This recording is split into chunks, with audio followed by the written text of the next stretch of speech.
What is going on, everybody? It's episode 851 of Pop Culture Crisis. It's a Friday. How you doing, everybody? And my name is Brett, and I'm here with my co-host. Introduce yourself, please. Hello, Crisis Actors. It's Mary. Hello to anyone new who may have subscribed last night after IRL. Welcome. After Trump and Elon threw their fit together. Yeah, that was a fun episode. I imagine you would have liked the chaos. I'm glad that the timing worked out where we could talk about that on my night of the week. The first thing I thought about when all that happened was like, what are the people who have the "I bought this Tesla before Elon became a supervillain" stickers? Is that now a bad sticker because they agree with him because of what he said? But they don't agree with him. That's nuance. You're talking nuance. we don't exist in a world of nuance, my friend. That's not a thing. Yeah. I mean, Elon's involvement from the very beginning wasn't because he was ideologically aligned with Trump. Yeah. And I think he would say that himself. It was because he wanted to get the deficit down. And that didn't happen. Yeah. Surprise, surprise. Yeah. Now he's throwing a fit. Well, you know, it was a very interesting day yesterday. I tweeted, I said, since there's nothing interesting on the internet, I'm going to go see this movie. I went and saw Ballerina last night. You should check out the review for it, which will come out tonight at 8 p.m. I put some general thoughts on X, but if you want the full review, I've come to really love these movie reviews because I can just yap for 18 to 20 minutes about something. I have my little notebook. I transcribe my notes. I try to decipher my handwriting, which is always unintelligible. You can't even understand your own handwriting? Oh no! So me and Olivia are doing this workbook with our pastor, with her family's pastor, the one who's marrying us, the class, and I had to like take notes in it. And my handwriting is so bad that while we're doing these meetings, I'm like. What the hell did I say? Okay, I was one of those girls in like middle school who was taking notes in history class with like the highlighter and the gel pens and the drawings and everything, like the doodles. And that's when I really honed my handwriting. Yeah. And now it's immaculate. It's something I'm very proud of. So for me, what it is it starts really good for about a quarter of a paragraph. Then when we get to like more, maybe if I wrote longhand more frequently, it would hold up better. But like if you were to look at my notes on any given day when I keep notes, that first paragraph of notes for that topic is great. That second paragraph might as well be hieroglyphics. It doesn't make any sense whatsoever. It's funny how shorthand just doesn't exist anymore because you can use AI. Yeah. You don't have to learn that skill anymore. So anyways, guys, check out that review. It will be out tonight at 8 p.m. We have a 20. Yes. I should have gotten to that already. Shane H. Wilder said, "Happy Friday, Brett and Mary. I've got a new project I'm going to film this weekend. It's going to be fun. All I can say is, in the tune of the Folgers coffee jingle, the best part of waking up is gonna go in your cup." Love that. There you go. Perfect. We have a bunch of stuff to get into today on this Friday, but before we get started, hit the like button on this video and subscribe to the channel if you are new here and you have not subscribed here already. Perhaps if you watched Mary last night on IRL, then you are watching this for the first time. You should subscribe here on YouTube and also here on Rumble. Because if you're watching on either platform, on Rumble, you're already there. Subscribe to the channel and share the video out with your friends, family, loved ones, everybody in your life that you know. If you have a mortal enemy or somebody you just really, really don't like in general, you should share it with them as well and then argue about it, preferably in the comment section to increase our engagement. I just had one more anecdote, Go for it. I love anecdotes. I forgot to talk about yesterday, but it was definitely a top of mind thing. So I mean, I feel like after I told the story of my Cinco de Mayo misfortune, we reached a new level of closeness on this podcast. Like, you really understand me, and I'm sitting in this waiting room at the mechanic, and this guy recognizes me, and I'm trying to act like I'm not drunk. That was probably the worst experience of, like, being recognized in public, just because I was the problem. But then as I was out of town earlier this week, I was out at a restaurant, and the waiter said something like, "Keep up the great work with the streams," or something like that. I don't know. He must have recognized me. Yeah. But I didn't hear him. Oh, no. Yeah. And so, like, the other people at the table were like, "What was he, does that happen to you often?" I was like, what? Like, what happens? And they were like, that guy just said, like, keep up the great work with the streams. And I was like, oh no. And now he's not coming back because I looked like an asshole who was ignoring him. And now I've made a bad impression forever. So, I mean, I guess to that waiter, if you're watching, I doubt you are, but if you are watching, I'm sorry. I did not hear what you said, but you should have spoken up. It actually is your fault.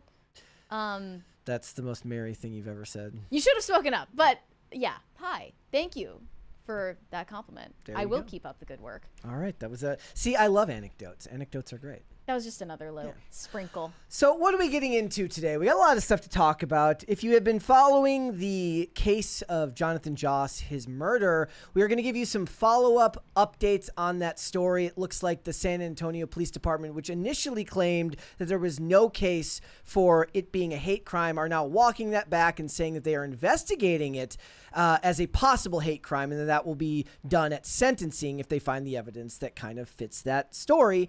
But also, there's this update where there's a video of him just before it happened. According to this video, it says on Sunday, just before it happened, of him arguing, going up and down his street. So we're going to get into that. If you don't know who Jonathan Joss is, he was John Redcorn on King of the Hill, and we covered it earlier this week. We did a couple of videos, the first one being about just the general story and then, you know, the history of him between him and his neighbors. The second one was about the alleged murderer, who I guess it's still alleged because he hasn't been prosecuted yet. So, you know, allegedly confessing to the cops when he got picked up that he shot him, as well as some other information. So we're going to get into more of that today and more information from the neighbors. We're going to talk about Kylie Jenner, who wants to share some very important advice for young women. She's got some tips she can give you to augment your breasts. Yes. That's what she's giving advice on now. She's telling you how to get a boob job. Actively promoting plastic surgery, which is so funny because the Kardashian family has a history of being shady and secretive about the cosmetic procedures they've had done. Now the mask is off and they're promoting this, and it's feminist to do so. So we're going to do that. Also, we've talked in the past before about how Gen Z doesn't like to drink. I think there's a lot of misconceptions that they think that means they're healthier than newer generations, which is not true, at least not from any level that I've seen. But now it turns out that they find the idea of a bar tab unbelievably scary. Yeah. So we're gonna get into that. It's gonna be interesting. You know, Mary's here, so it's not abuse to dunk on Gen Z because she's Gen Z. I'll join in. So we're gonna do that. I don't have a problem with that. Also, apparently, everyone is getting rid of their tattoos. Like, tattoos have gone down in popularity, and now people are even having their tattoos removed. So we're gonna get into what that means and a bunch of other things. There's a 20 there. From Pop Culture Junkie, Brett, I feel your pain on the note-taking. When I was reviewing movies, I would take notes and not be careful with my handwriting. I would get back to the station to write a script and have to guess as to what I wrote. Yeah, so for me, I take notes. The hardest part for me is, so again, I've mentioned on the show before, I always sit in the back right corner of the theater, so that my bad ear is facing the giant speaker so that it can't, ruin me. And then I take notes on my phone with the screen brightness at 0, and I'm in a back corner so there's nobody that I can be interrupting or ruining this for, which is, I think, respectful. But the problem is like, do you ever have those days where you just can't type for shit on your phone, where the buttons just ain't buttoning? That is weird, isn't it? That to me happens every time I'm taking notes for movies. And then the thing is, here's it came to a head, and I didn't even bring this up in the review.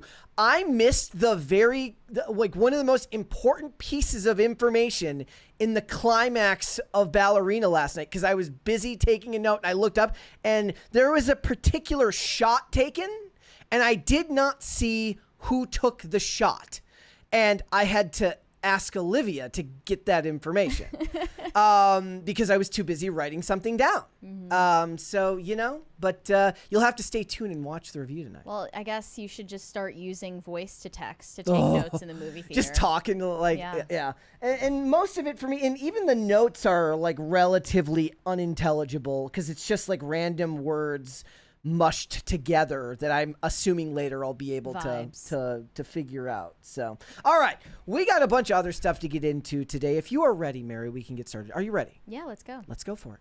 Investigators are now casting doubt on the initial claim that Jonathan Joss's murder was a hate crime motivated by homophobic bigotry.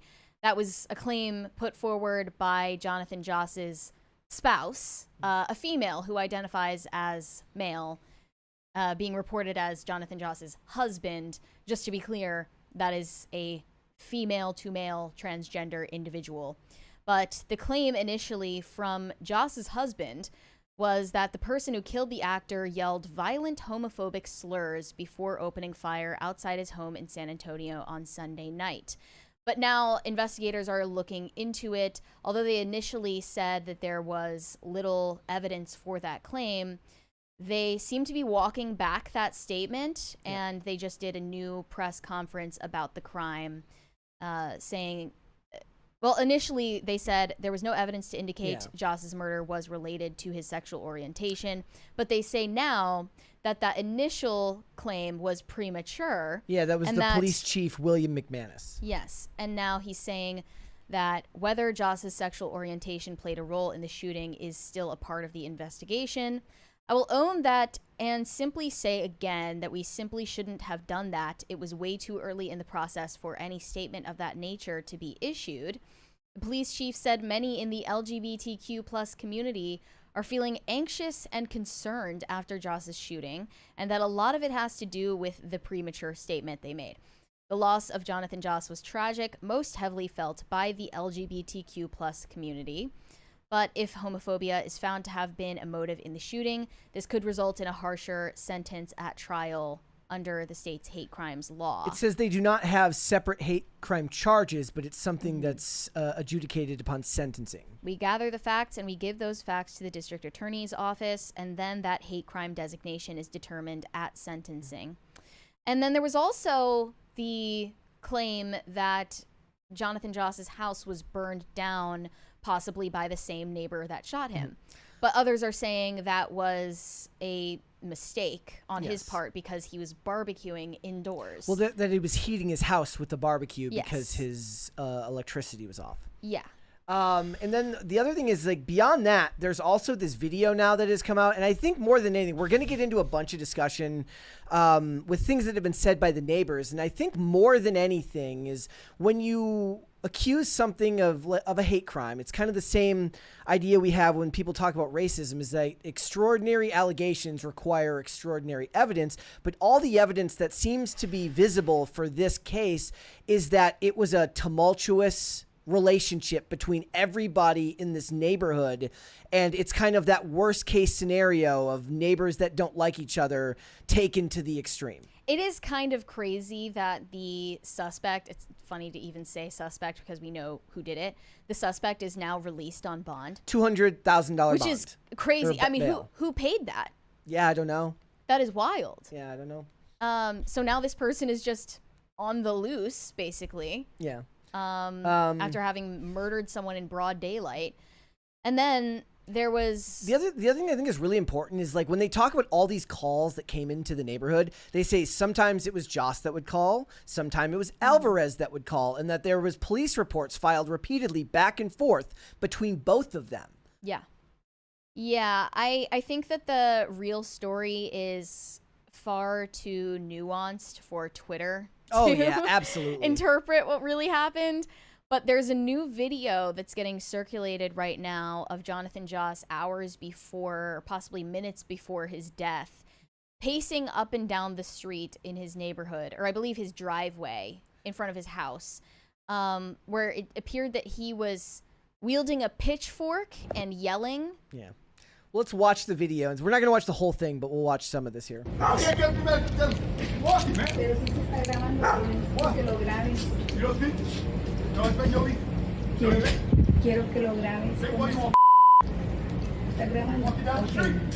So he's cursing, he's raving, he's ranting. This would be cause enough to call the police on someone. I'm down the street. I'm rehearsing. I make movies, man. I'm rehearsing the scene. He's going through a mental health crisis for sure. You still look like that? I'm not walking down the street. You're taping me. I feel like that, man. What's it feel like? Thank you. You're going to be going to us. What's it feel like, bro? Dígame, how you feel? That guarantee, boy, when you go to bed, you don't know when you're gonna wake up. That sounds like a threat. You pull a gun on somebody, that's reason for deportation, man. The cops dropped the case because they had no witnesses, right? But I had a witness. But I'm not going to policía. So we're going to reopen the case. And look, I don't have to do it just like the cops. What was the threat? It's I mean, it's just the whole thing is done in a threatening manner.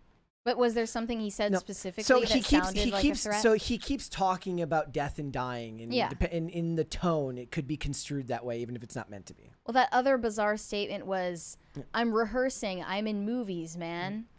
Like, is this person going through some kind of manic episode where they're not really attached to reality anymore? So the other thing here was the police, a police spokesperson confirmed that there was what they call a safe unit, which works to prevent crimes and has been mediating a dispute between these two for over a year. So it said that these units were used to prevent crimes in neighborhoods, you know, for these types of disputes, which is a very big part of community policing. It says in 2024, Seha told police that Joss approached his house with a crossbow and hurled racial slurs at him. According to a separate police report, Joss confirmed to police that he walked over to Sehas's house to talk about their dogs fighting with each other.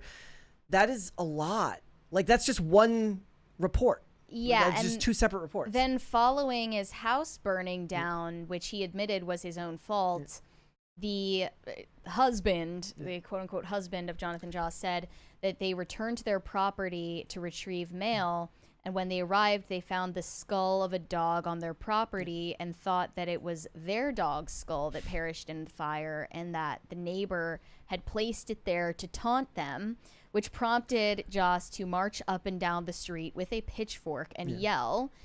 And several minutes later, the suspect pulled up to their property and shot him. Here's the thing. Like, that sounds ridiculous, but given the level of animosity between them, like, it's not completely outside the realm of possibility, even if it sounds like movie villain-esque. It just takes like NIMBY to a whole new level. This is from neighbors. So they got more interviews with neighbors and stuff like that. It says, but neighbors say the shooting was just the culmination of years of increasingly violent confrontations between the two men, which includes both menacing each other with weapons and discharging guns to intimidate.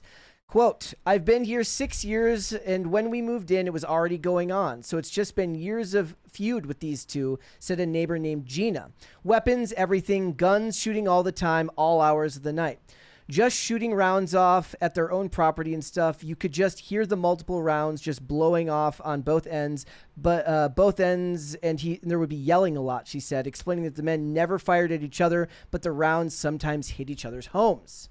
Insane. Like, again, this was never going to end any way but bad. And they're endangering everyone around them as well. She says, I have a bullet in my house. Yes. Like, this was going to end bad for everyone, no matter what. And it was also reported that Jonathan Joss had showed up to this neighbor's house as well, saying racial slurs. Yes. So everyone is guilty here. And I think it's just funny that people used this story for their own ends, especially framing it as a tragedy during Pride Month, that this horrible hate crime occurred to a celebrity for being gay, when clearly the story is not that simple. And as you can see in that video, he is going through some kind of psychological breakdown, and he's detached from reality.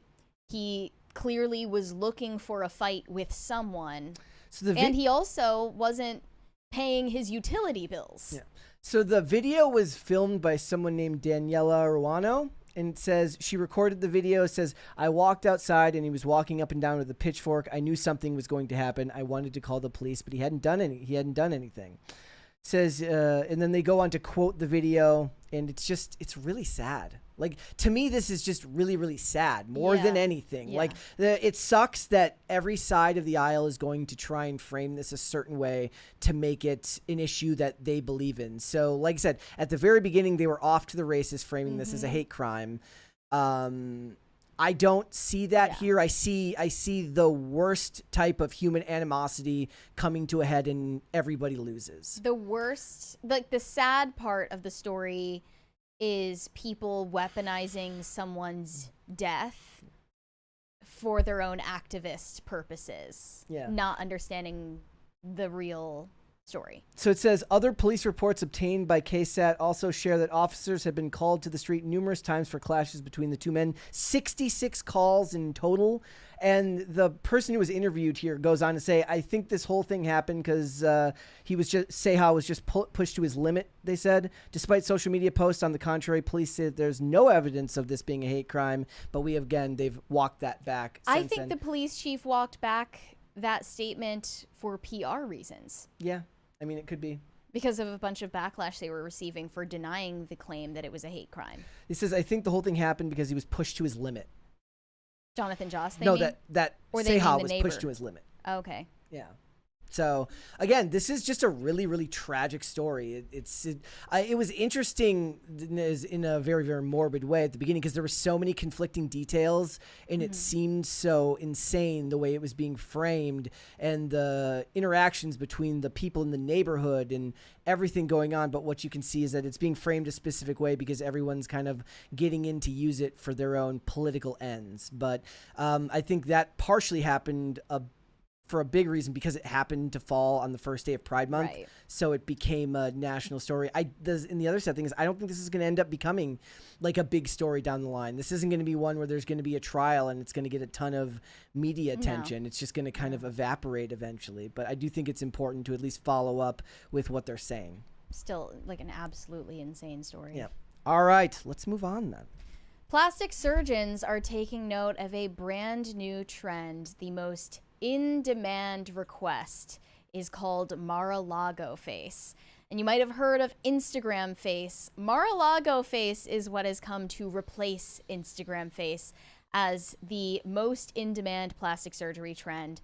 They have interviewed multiple plastic surgeons about this uptick in requests for Ivanka Trump's face, for Kimberly Guilfoyle's face, for Kristi Noem's face, and even Matt Gaetz from male patients. That one was crazy to me. Yes, and this began late summer last year during the time when the campaign was heating up and it was all the talk. And ever since Trump won the election, it seems that people have wanted to emulate the look of his social circle and family. No Elon Musk face. Maybe that's how we know who won that battle yesterday. Do you think Elon has gotten work done? Yes. Do you think Trump has? I mean, Elon has gotten work done. His hair grew back. Well, aside from the hair transplants, that's the obvious yes, stuff. I'm sure he has. Botox, maybe? Probably. What about Trump? Trump doesn't appear to have injections in his face. He definitely is fond of spray tans, but maybe I don't know about anything else. I don't know. But they say politicians are leading more than the government. They're also inspiring cosmetic procedures. This is the worst thing I've ever heard in my entire life. Okay. Mary and me have different takes on plastic surgery. Look, I don't really care if you want to get plastic surgery. I do, however, care if you want to get plastic surgery based on a politician. If you're going to get plastic surgery, it should be on some vapid celebrity who's at the very least making their money off the backs of gullible customers who are spending their money, not like evil politicians whose whole job is to suck on the teat of the public. Sorry. No, don't do it. Have your moment. Just know, you should never valorize or live for any type of politician. Didn't we learn this yesterday? They're just a bunch of leeches. They're awful, and wanting to physically resemble them is a character flaw on your part. Well, they also look soulless. They are soulless. They're politicians. The Daily Mail interviewed this plastic surgeon named Dr. Norman Rowe, who owns offices in New York and also in Palm Beach, Florida. And he said about 6 months ago is when he really saw the big difference of this trend exploding in popularity. He saw a sudden surge in business in late summer 2024, what would normally be a slow season for his business, shortly after the Trump assassination attempt. He said, I noticed things were really starting to pick up, and what I was getting a sense is that there was a sudden change in consumer confidence. I have no other way to explain it. Although consumer confidence had been shaken with possible looming recession, cosmetic procedure trends haven't taken a hit. These procedures have been on the rise for years, but experts note a specific shift from clients idealizing celebrities to referencing politicians. So they're coming to the office for their plastic surgery with a photo of Kimberly Guilfoyle. Well, they're not coming there with a photo of Kristi Noem's hands, that's for sure. So they say some people are starting to look remarkably similar in the social circles of Palm Beach and Mar-a-Lago. You go to the Everglades Club in Palm Beach, you go to the Breakers, you're going to find that group of people who are put together. They take care of themselves. They want to look good. It's a very outdoor-oriented lifestyle, and it's always warm. So you can't layer up and cover up with a turtleneck sweater. Everyone now has Mar-a-Lago face, a curated blend of full lips, chiseled cheekbones, wide eyes, and smooth, taut foreheads that never wrinkle in worry. They literally never do. Their foreheads look like sheets of paper forever. Yeah. Dr. Norman Rose said his Palm Beach office now sees up to 15 people a day, mostly chasing the same look, Ivanka Trump's face, but he has to manage expectations. And then they also listed... I didn't see her, like Ivanka Trump, as having particularly wide eyes. Is this wide eyes as in vertical wide or far apart? Well, I think what they might mean by wide eyes is this cat eye look where they pull up your eyebrows. Okay. And it forces your eyes to be appearing more open. Okay. They also say that U.S. Secretary of Homeland Security Kristi Noem is a popular request, and his older clients think she looks wonderful. Then Kimberly Guilfoyle is cited as one of the more aggressively enhanced examples with overinflated lips and incredibly sharp features. But Norman Rowe does not believe Kimberly Guilfoyle has gone under the knife, just an avalanche of filler. Cosmetic procedures range from Botox to jaw fillers to chin implants, and the increasingly popular thread lifts, a less invasive alternative to a traditional facelift that offers a perked up appearance with minimal downtime. I think that's what everyone has been saying Lindsay Lohan got. Okay. But if we're to believe Lindsay Lohan, actually, she just started eating beet salads. Yeah. And that's what she credits for her youthful appearance all of a sudden. He says they make up about 75% of his appointments, and it's not just women in his waiting room. Men are also entering the aesthetic arena, especially as political campaigns heat up. Matt Gaetz, for instance, sparked speculation last year after showing up at the RNC with a dramatically tighter Whoville face and perpetually arched eyebrows. He looks like a Pixar villain. That's what he looks like. A little bit. Yeah. There's an actor named Scott Porter who looks like the less intense version of him. Yeah. They've seen a surge in male clients, many of them politicians or aspiring public figures, seeking quick, effective treatments to freshen up for TV appearances and events. He said, I had people coming in for pretty aggressive lasering. We got closer to January 20th, the inauguration day. People wanted less and less done, but they wanted to look great for the inauguration and all of the parties that were at the time. Okay, never mind. Scott Porter doesn't look as much like him as I thought, but...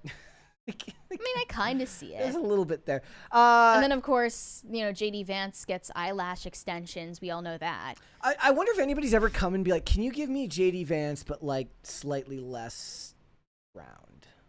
Like, that's what I want. Everyone says that he has an eyelash tint. Because his eyelashes are so distinctively... Like, I'd like a thinner face, but I'm just going to not, I'm not going to have surgery to do it. No, there's always an alternative. And this isn't entirely new. I saw a report from back in 2023, actually, where a woman spent $60,000 on plastic surgery to emulate Ivanka Trump. That is crazy. A 33-year-old mom from Texas named Tiffany Taylor has gone under the knife multiple times to look like Ivanka Trump. She has spent years transforming her face and body up to a price tag of $60,000. There's something crazy to me about that, okay? Like, I don't know what I would rather you be. If I would rather you be narcissistic and self-involved and think very highly of yourself, or want to emulate another person. Like, it's okay. It's one thing to be like, I like the way this looks on this person. and then get work done. But to try to to skin suit spend someone, $60,000 to look like another person, that feels insane to me. this is why bartenders cut people off, Yeah. But plastic surgeons have none of the same scruples. They're willing to do whatever it takes to get their paycheck. And if there's somebody who's mentally deranged walking into this office, spending their life savings to look like Ivanka Trump, they'll take it. I do like the idea, though, that, like, you come in and he's just like, look, I'll do all the work you want, just not to look like that. I mean, think about how they look in real life. They don't look the same as they do in static images, but I feel like we're kind of missing... Everyone's talking over each other. The people who are critical of plastic surgery say, like, why would you want that? You would look crazy. And anyone interacting with you in real life is going to know that you've gotten so much work done. And it's disturbing. But the people who are getting these procedures already know that. There's some miscommunication here about what their values are. They value looking good in photos. They do not care how they look in real life. Photos are what matters. Well, social media is what matters to them. They are going to be seen by infinitely more people online than they will ever see in the real world. Exactly. So when you meet influencers in the wild, or perhaps politicians at this point, they're going to look like Uncanny Valley in front of you because these procedures are meant to look good in still images on a phone or a computer screen. They're not meant to look good in real life. Yeah. So, and they know that, and they don't care. I think this is also something people use to signal their social status and the circles they run in. If you're talking about Mar-a-Lago face, you're going to want to fit in with the social Class status of the people who are at Mar-a-Lago. So you're going to emulate their traits. This being one of them, just how their faces look. And I think there is an increasing trend among Gen Z particularly where they want to emulate the old money aesthetic, which is so characteristic of this gilded Trump aesthetic. So they're now flocking to country clubs. They're taking over country club sports like golf or pickleball. Oh, gosh. They're dressing preppy even though they don't come from a background of generational wealth because it's aspirational. It's funny too because in the movies that person is never portrayed as a good person. They're always invariably a bad person.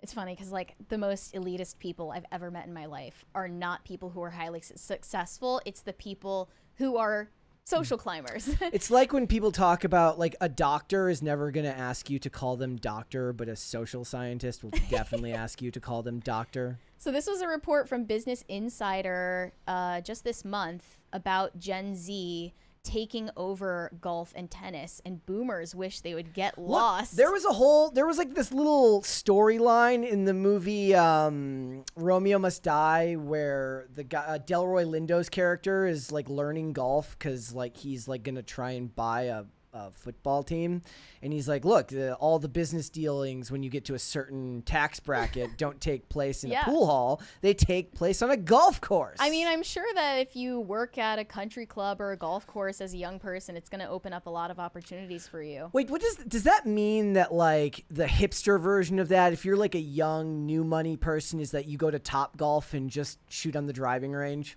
That's the pedestrian version. Trend. So golf's reach is up 30% since 2016. There's plenty of golfers here at Timcast. Under 18 are now 37% female, up from 15% female in 2000. Yeah.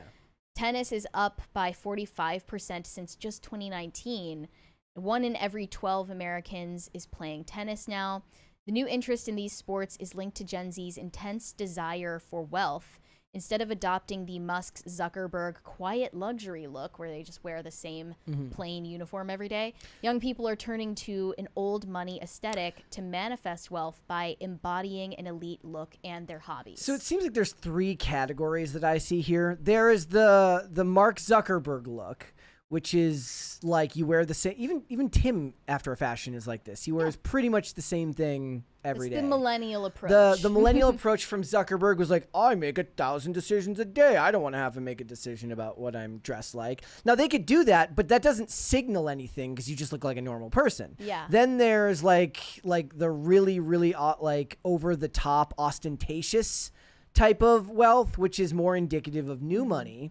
And then there's old money. You're wearing a smoking jacket. You've Have you heard of the boom boom aesthetic? No. This is the old money trend among Gen Z, but it's been named the boom boom aesthetic by trend forecasters. Okay. Because it describes a shift away from minimalism that was popular among millennials toward a more overt celebration of wealth and status.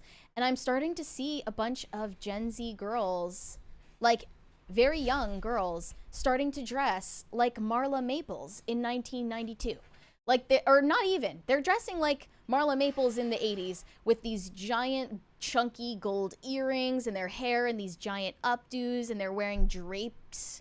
Gowns with pearls. This is why and gloves. This is why the slippery slope is not a fallacy. We gave the women back baggy jeans and shirts, and then it lands us here. This was always going to be a horrible thing for society. The boom boom trend, characterized by a return to opulence and excess of the 1980s and early 1990s, emphasizes a flashy and luxurious style embraced by those who see opportunities in chaotic times, often reflecting a desire for glamour and escapism amidst economic uncertainties. So, again, they're calling this a recession indicator. I feel like everything is being called a recession indicator now, to the point where the term doesn't mean anything. The bulletproof version of this is supposed to be when strippers start telling you that tips have fallen off at the strip club.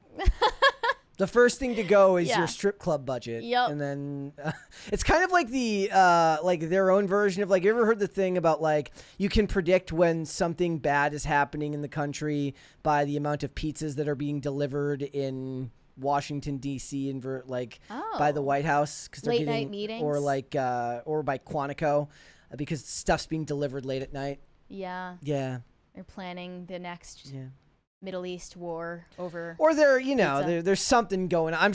I'm sure last night there was plenty of pizzas being delivered to, or maybe it was McDonald's. Maybe Trump doesn't have pizzas delivered to the White House. Maybe it's McDonald's via DoorDash. He doesn't seem like a pizza guy. He's definitely into burgers. And he can't do DoorDash because he'll be worried about getting poisoned. So they got to send White House like undercover shoppers out to get it. I want the Secret Service job where you have to test everything that he eats. Like, I bet you there's like some type of crazy, this is how AI becomes sentient, is like a foreign country figures out when Trump is ordering McDonald's by his specific order and time of day. The golden arches. Yeah. It's an aspirational aesthetic. It's that's weird too, because there's something different about the idea that millennials, I guess you're saying, didn't want to stand out, or like their minimalist look wasn't supposed to stand out, and Gen Z wants to stand out even more. Well, because there's kind of a false humility in mega wealthy people saying that they don't care enough about what they wear to make a decision. Like, wearing a suit every day takes just as little calculation as wearing a t-shirt and jeans every day. That was always an excuse to just look like a schlub all the time. There's a plus false I work in that. an office with ping pong tables and Vespas. Yeah, people are done with that, and I agree with them. I like that they're moving away from that like lazy normcore aesthetic and towards something that actually has an identity, even if it's recycled. Kluenberg is right. Trump was in that amazing Pizza Hut commercial. Remember that? Oh, I don't remember that. Yeah. I only saw the McDonald's one. He was in a Pizza Hut one too. So that's pretty indicative of things to come. I, however, am never going to wear whatever the guy version is of that aesthetic you were describing. I have zero interest in golf. I have zero interest in lip fillers. You'll be fine. I'm gonna keep out of this one. And I don't know where the Fox News dress shop is, but it's out there somewhere. You must have to get invited. This is a thing. So like, if you're a female news anchor, specifically a weather forecaster, one of the meteorologists, these women are in Facebook groups together where they convene on which dresses to wear, because there are so many rules about what's appropriate for TV. You're, of course, not allowed to wear green because of the green screen. So that's just off the table. But you can't wear black because that's dour. And you can't wear white. I think that also is so deemed it's always blue and against red. the rules. Well, it can't just be blue and red. It has to be all these different colors, but nothing too flashy, but nothing too seductive. And you can't show too much, but you can't show too little, because you got to keep people interested. And it got to the point where the meteorologists in this Facebook group found the perfect dress. They found, if you look this up, the meteorologist dress, you will see countless meteorologists wearing the same dress. And I think that they just decided it was the only one deemed acceptable, and they were tired of having to walk around eggshells on all of these rules for their dress code because they're scientists and they feel like they're so above having to think about what they wear on TV. Yeah, exactly. But it's just funny to think about what those things communicate. All right. Let's move on then. What would you like to see, cringe or cute of the day? Let's see cringe. Cringe first? Okay.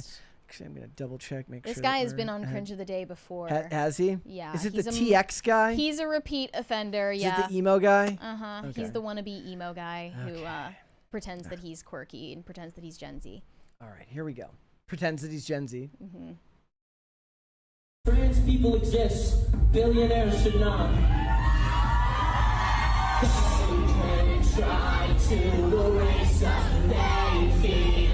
Look at this. Who are these women? They have a flag with his face on it. How does someone like this have a fan base? I just don't understand. You know. And like women simping for him. Yeah. All right. But I look at his Instagram comments and everyone is dunking on him. Yeah, I've seen his. Who thinks that this guy is cool and is paying to see him play show? They're paying money. All right. Wild. Let's do cute of the day. Nepo Kitty. Chloe for cute of the day. A plump and sassy queen. Yes, she is. So cute. I got to see Mocha's belly. Oh, earlier. yes. But we won't reveal that on the show. That would be so rude. Yeah, she doesn't deserve that. It would be so rude. There she is in her hot dog truck. So she has Anne's Franks. You should write Anne's Franks on there. it. Yes. So she's got a hot dog truck, and then she's also got one of those. They like those those cardboard boxes that they make for them specifically for them to claw on. It's out back. So the way I see it is like when she's working, she's in there. Yeah. She's on break when she's in the one in the back. She spends more time on break than she does working. I just realized it sounded really bad when we just said Anne Frank and started laughing. It was an inside joke, okay? Yes. You had to be there. Long time ago. All right. Well, then let's go ahead. Let's move on. Kylie Jenner did a TikToker a favor who was asking exactly what procedure she got done for her breast augmentation. And to everyone's surprise, Kylie Jenner jumped in the comments section and said, 445cc, moderate profile, half under the muscle, silicone, Garth Fisher, hope this helps, LOL. With, I think, over 100,000 likes from women who were itching to know this information so they can emulate the same exact procedure she got. It's just funny to me that this is being framed as a win for choice feminism. And this is causing a civil war of sorts among feminists on social media, specifically Gen Z feminists. They're experiencing a fracture in the movement where some of them are the choice lib femmes who think that Kylie Jenner sharing her plastic surgery with all the girls is empowering. And the other side of the movement are more rad femme leaning. And they say this is actually Kylie Jenner feeding into patriarchal beauty standards. I do agree that it's hypocritical. I agree with the rad femmes on that. But it's just, here were some of the responses. Kylie Jenner casually sharing her breast implant details with this girl. She's so real. She's so real for this one. I think that's like the opposite of being real. It's like putting silicone in your body. That's like the opposite of being real. If anyone isn't real, it's Kylie Jenner. I mean, everything about how she looks is fake. They're operating on the baseline that this is the new norm. And I'm not even saying that's Kylie Jenner's fault because of the family she was raised in and the messed up culture she was raised in. How we got to the point where Kylie Jenner, a perfectly beautiful young girl, felt like it was necessary to change everything about her appearance to look like a sexualized caricature of an adult woman before she was even of age to consider the consequences. But it seems that now she has lived her life with these procedures done. She has no regrets, and she thinks she should encourage other young women to follow in her footsteps. I mean, you and I, or maybe just you, like, we live a more introspective life because of what we do, I think. Maybe because we talk about these types of things and you put more thought into it. But if you're just the average everyday celebrity, or even really just the average everyday person with money, you're not really giving thought to what the social or moral implications of this type of thing are. Like I said, me and you, we don't even necessarily fall in the same line here, where it's just like, do whatever you want. I don't really care if you're an adult woman who wants to get plastic surgery. It doesn't mean anything to me. But your points are still valid, and they're just not going to be thinking about it that deeply. Well, forget the moral implications. Think about the legal implications. You're telling people, I mean, all she did was to say get a surgery done, which has severe That's not what she's risks. doing. All she did was say what her profile was. She didn't say go do it. Yeah. I understand mean, that the implication is that possible class action in her future. No. Given the fact that more and more women are talking about suffering from breast implant illness, and yes, that is a real thing, you are putting a foreign entity into your body for years at a time. It's recommended, it's actually not a recommendation, it's expected of you that you replace breast implants Like every 10 years. every 10 years for the rest of your life. And for the women who either don't take that advice or have some kind of complication, it can cause autoimmune disorders that last well after you remove the implants. And there are just a lot of risks that are not disclosed. So potential legal nightmare for Kylie Jenner, but also I think her hypocrisy is just on full display, because for years, Kylie and also the rest of her family, the Kardashian family, they lied about the procedures they were getting and claimed that, for instance, in Kylie Jenner's example, she claimed, oh no, I just have a really great push-up bra. Or we have Lindsay Lohan claiming that beet salad is what gave her a facelift. Or we have Olivia Munn claiming that Japanese sweet potatoes are the reason she hasn't aged in a decade. Well, then here's the thing. I have, if I was to have a problem, I would have more of a problem with them lying about what they've had done and telling you that they just look this way, and then people being unbelievably self-conscious because they don't look like them, than I do them saying, this is what I've done to myself, this is what it is. Okay, but you don't have to go into detail and encourage other women to do the same thing as you. You can be honest without encouraging people to follow in your footsteps. What is the encouragement here? Is it the hope this helps part? Like, of her statement? She clearly was commenting that because this TikToker said, I'm shooting my shot. Kylie Jenner, please drop the details about your breast implants. Like, you're giving this a philosophical discussion that's just not happening in these types of circles, not in any way, shape, or form. It's not happening in Kylie Jenner's pea brain or any of her fans. I mean, even if it was, they live a lifestyle that... This is another thing. She lied about getting lip fillers, which is the most obvious lie of all. And it got to the point where the Kylie Jenner challenge trended online. This was like back when calling something viral actually meant it was viral. When people in real life that you knew were participating in the trend. And in the Kylie Jenner lip challenge, you took a shot glass, or a vacuum even, I saw people using, and you just suction your lips until you've bruised them beyond repair and look like a baboon anus is on your face. Well, maybe and people actually like injured themselves doing maybe this. Looking like a baboon's asshole is what they want. Well, all the while, Kylie Jenner was saying, I haven't done anything to my lips. What are you talking about? I just overlined my lips. Crazy. And then the big catch is, I just overlined my lips. Here's this Kylie lip kit that I'm selling so you can look like me. And that's what made her a billionaire. Is lying to insecure young women. Again, that to me feels worse than just saying this is what I had done. This is what it is. But the whole, like, I woke up this way. I think you can avoid lying about it, but also not veer into the territory of encouraging other people to do the same thing. And I do find the feminist discourse around this fascinating and titillating to watch as they tear themselves apart.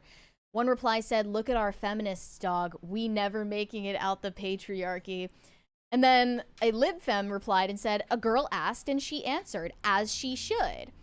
Another reply said, this is also brain dead, but that's choice feminism for you. Choice feminism is the concept that simply because a woman chooses to do something, that makes it a feminist choice. It's only your choice that makes it feminist. So you can do literally anything, and that's feminism. So she's like, look, Just a complete tautology. She's like, I went on a murder movement. spree, and that was my version of choice feminism. It's just whatever a woman does, if she's the one consenting to it and choosing to do it, that means it's empowering, and that's women's liberation. And I guess that they want others to join in on the fun. Another one replied saying, of course, now that her and her family are set for life, this shit is so funny to her. After building their wealth off of the back of denying cosmetic surgery so they could sell shapewear, fitness tees, and lip liners, F off. I agree with that person. I probably have nothing else in common ideologically with the person who said that because they're a radical feminist. Yeah. But their point still stands. They lied about getting cosmetic procedures so that they could sell products that achieve the same results, which totally don't. They were getting BBLs while selling corsets. They were getting lip fillers while selling lipstick. They were probably getting liposuction while selling laxative teas. Yeah.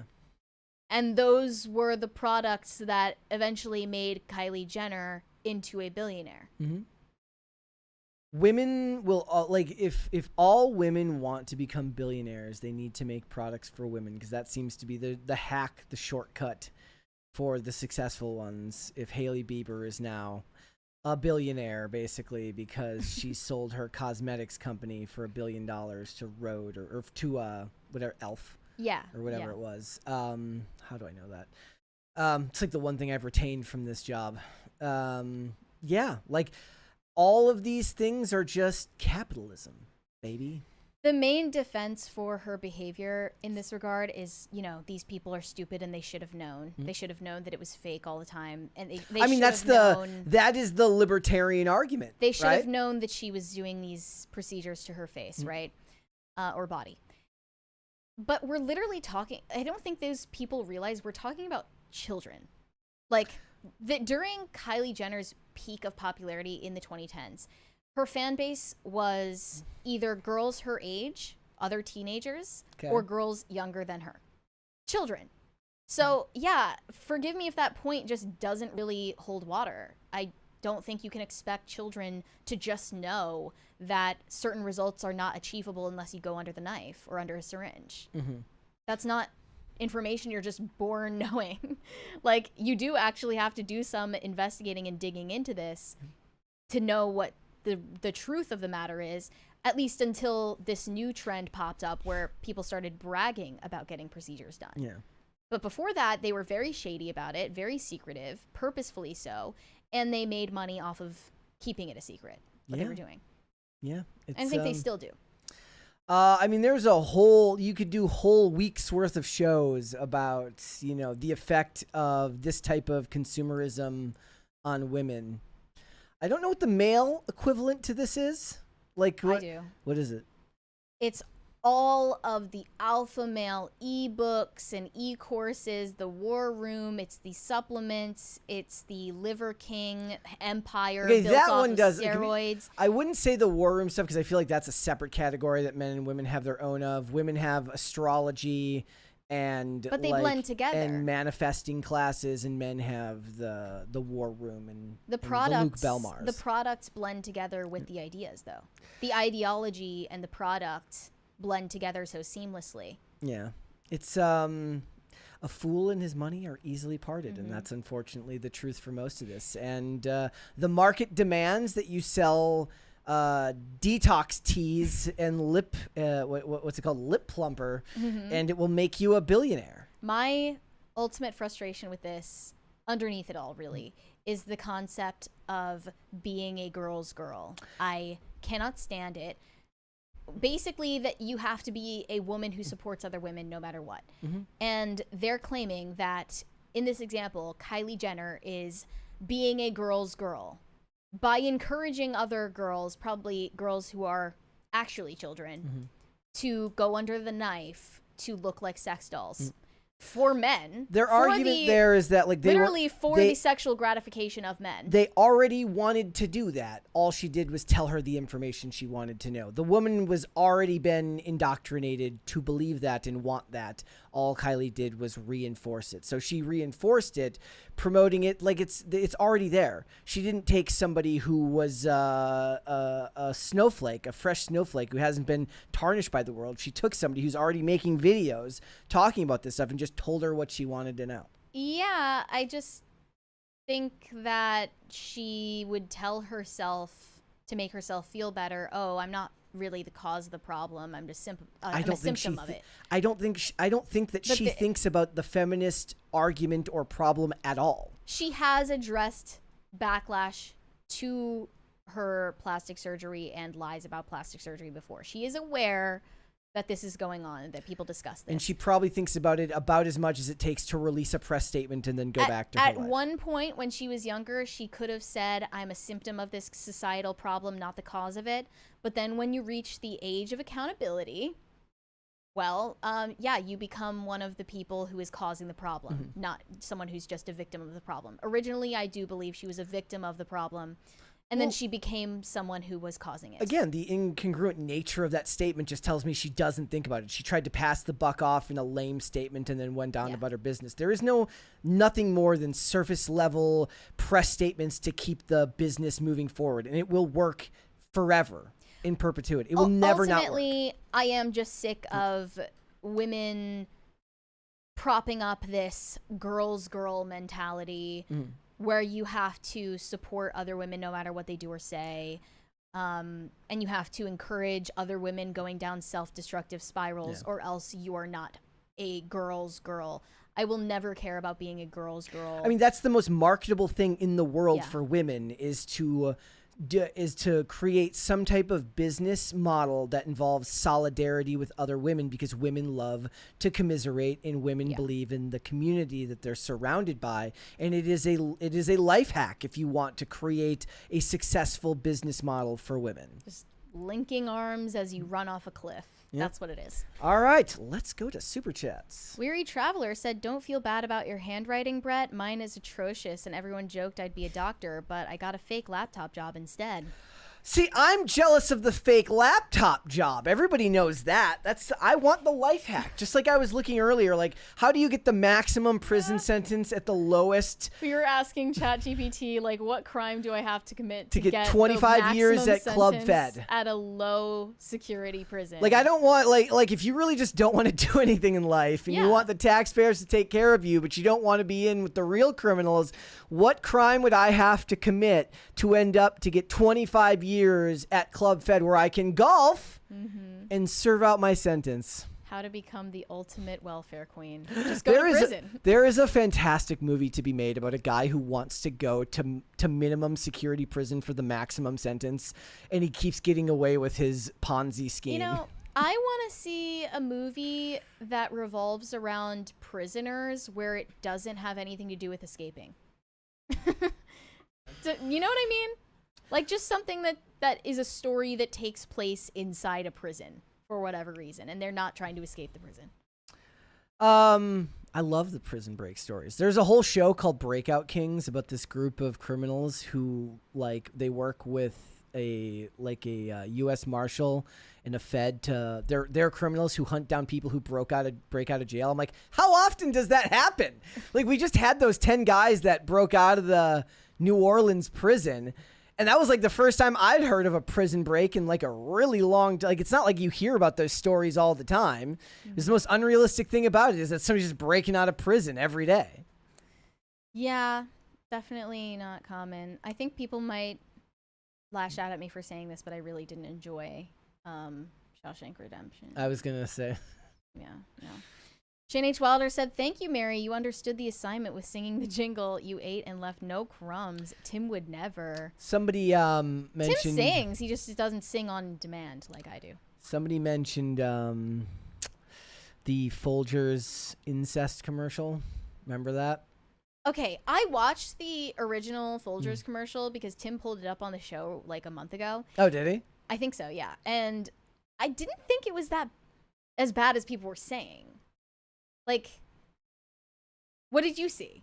We could watch it, I guess. But wouldn't we get a claim? I don't know. I thought maybe I'm having like a weird memory issue where I thought that was one of those things that ended up being fake, where it was like a Rhett and Link thing, but I don't think it was. I think it was. It was a real commercial, but I just didn't think it was as bad as everyone was saying it was. It wasn't like that's your hot take for the day. I mean, what happened in the commercial? I didn't even. Maybe I'll pull it up and they didn't like kiss. Like didn't they just like hug or something? It was the. Look, I don't know how to put it into words, but it was not okay. Okay, I don't know. It was the undertones, I suppose. Yeah. Weary Traveler said, so he was straight with extra steps. Correct. Yeah. This he identified as gay, but he was in a relationship with a woman who identified as a man, and it wasn't even that just old. means you're straight. It was from 2009? Yeah. What the fuck? But what are they doing? What are they doing that's so crazy? Okay, let's watch it. Maybe we won't get banned for this. Okay. Brother and sister home for Christmas. I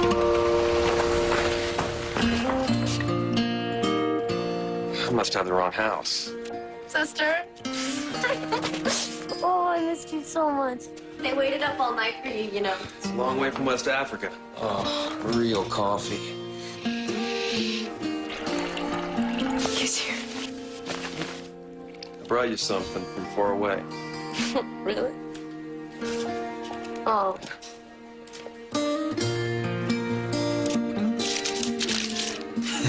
What are you doing? You're my present this year. Best part of waking up is That's like literally not that bad. Have you seen the that's a Mandela effect right there. No. Well, there's also there's bad? also a fake one where yes, it's like I know about the fake one, but like we just watched it. Okay, tell me what you saw in there. It's that the was way so it's the way wild. that it's edited, and it's the looks. It's the longing looks. It's weird. Longing? It was definitely I saw that way. zero longing. Yeah, it definitely has incestuous undertones. Absolutely. Come on. Absolutely. Yep. Whatever. The fake one is hilarious though. I never want to see it again. Was that Shailene Woodley, by the way? I don't know. Like that's. It looks like Shailene Woodley. Before The Fault in Our Stars. Okay. Yeah. I might be wrong about that, but I mean, look, like I don't have a sister, so maybe I'm ill-equipped to talk about this, but just no. Okay, whatever. I'm going with no here. That's my hot take. The Folgers commercial what wasn't the hell? that bad. Look, and as we know, this guy was clearly on USAID's payroll if he was in West Africa in 2009. Yeah, what was he doing there? Something that Obama wanted him to do, actually. Shane H. Wilder said, I think Jonathan was going to a manic episode. He also lived in a rough area of San Antonio. I wouldn't walk through that area at night, even as a man. Okay. It definitely appeared that he was going through some kind of mental break in that video. All right, let's hold off on the rest and let's come back after the fact. Time to talk about the Gen Z drinking bar tab crisis. Yes. Well, it's old news that Gen Z is teetotaling. They are barely drinking. They're drinking less alcohol than any previous adult generation. And I think people forget that Gen Z is comprised of majority young adults who are very close to approaching the big 3-0 at this point, and they're still being referred to as kids. They are fully in the adult world at this point, and they are not engaging with drinking culture the same way that millennials or any previous generation did. They're just not interested in it. And some people believe this is reason for hope for Gen Z. Others, like me, are saying this is a symptom of a larger crisis, that they are socially isolated and that they are risk averse. Mm-hmm. This is such a loaded headline. And I think it illustrates so much about the overall mentality of Gen Z. Okay. From New York Times, why Gen Z doesn't want to start a bar tab. To the chagrin of bartenders, many 20-something bargoers prefer to close out and pay after every single drink, no matter how many they might order during an outing. This 26-year-old in the piece says, why leave a credit card with the bar? I don't know if I'm going to be here that long, so I don't want to leave a tab open joking that he has commitment issues. The prospect of opening a tab is verboten. His ethos reflects a growing phenomenon among Gen Z bargoers, an aversion to opening bar tabs. So it's not just that they have issues with committing to staying in one place for too long. They also kind of don't know how the whole system works. And I realized... They're scared of it. Yeah, they're scared to learn what it means to open a tab at a bar. And I literally felt called out when I read this headline. I was like, wait, I close out on each drink. Mm-hmm. I don't even know why I do it, but I do. Do you do that with a card? Yeah. Okay. Yeah. Okay. And I wonder, do you pay more in tips when you close out individually, or you probably do. I bet you do. Yeah, you're probably losing money by doing this. But it's simply because they're scared of something they don't understand, because they hardly go out. And they're also scared of letting loose and committing to the idea of getting multiple drinks in a night.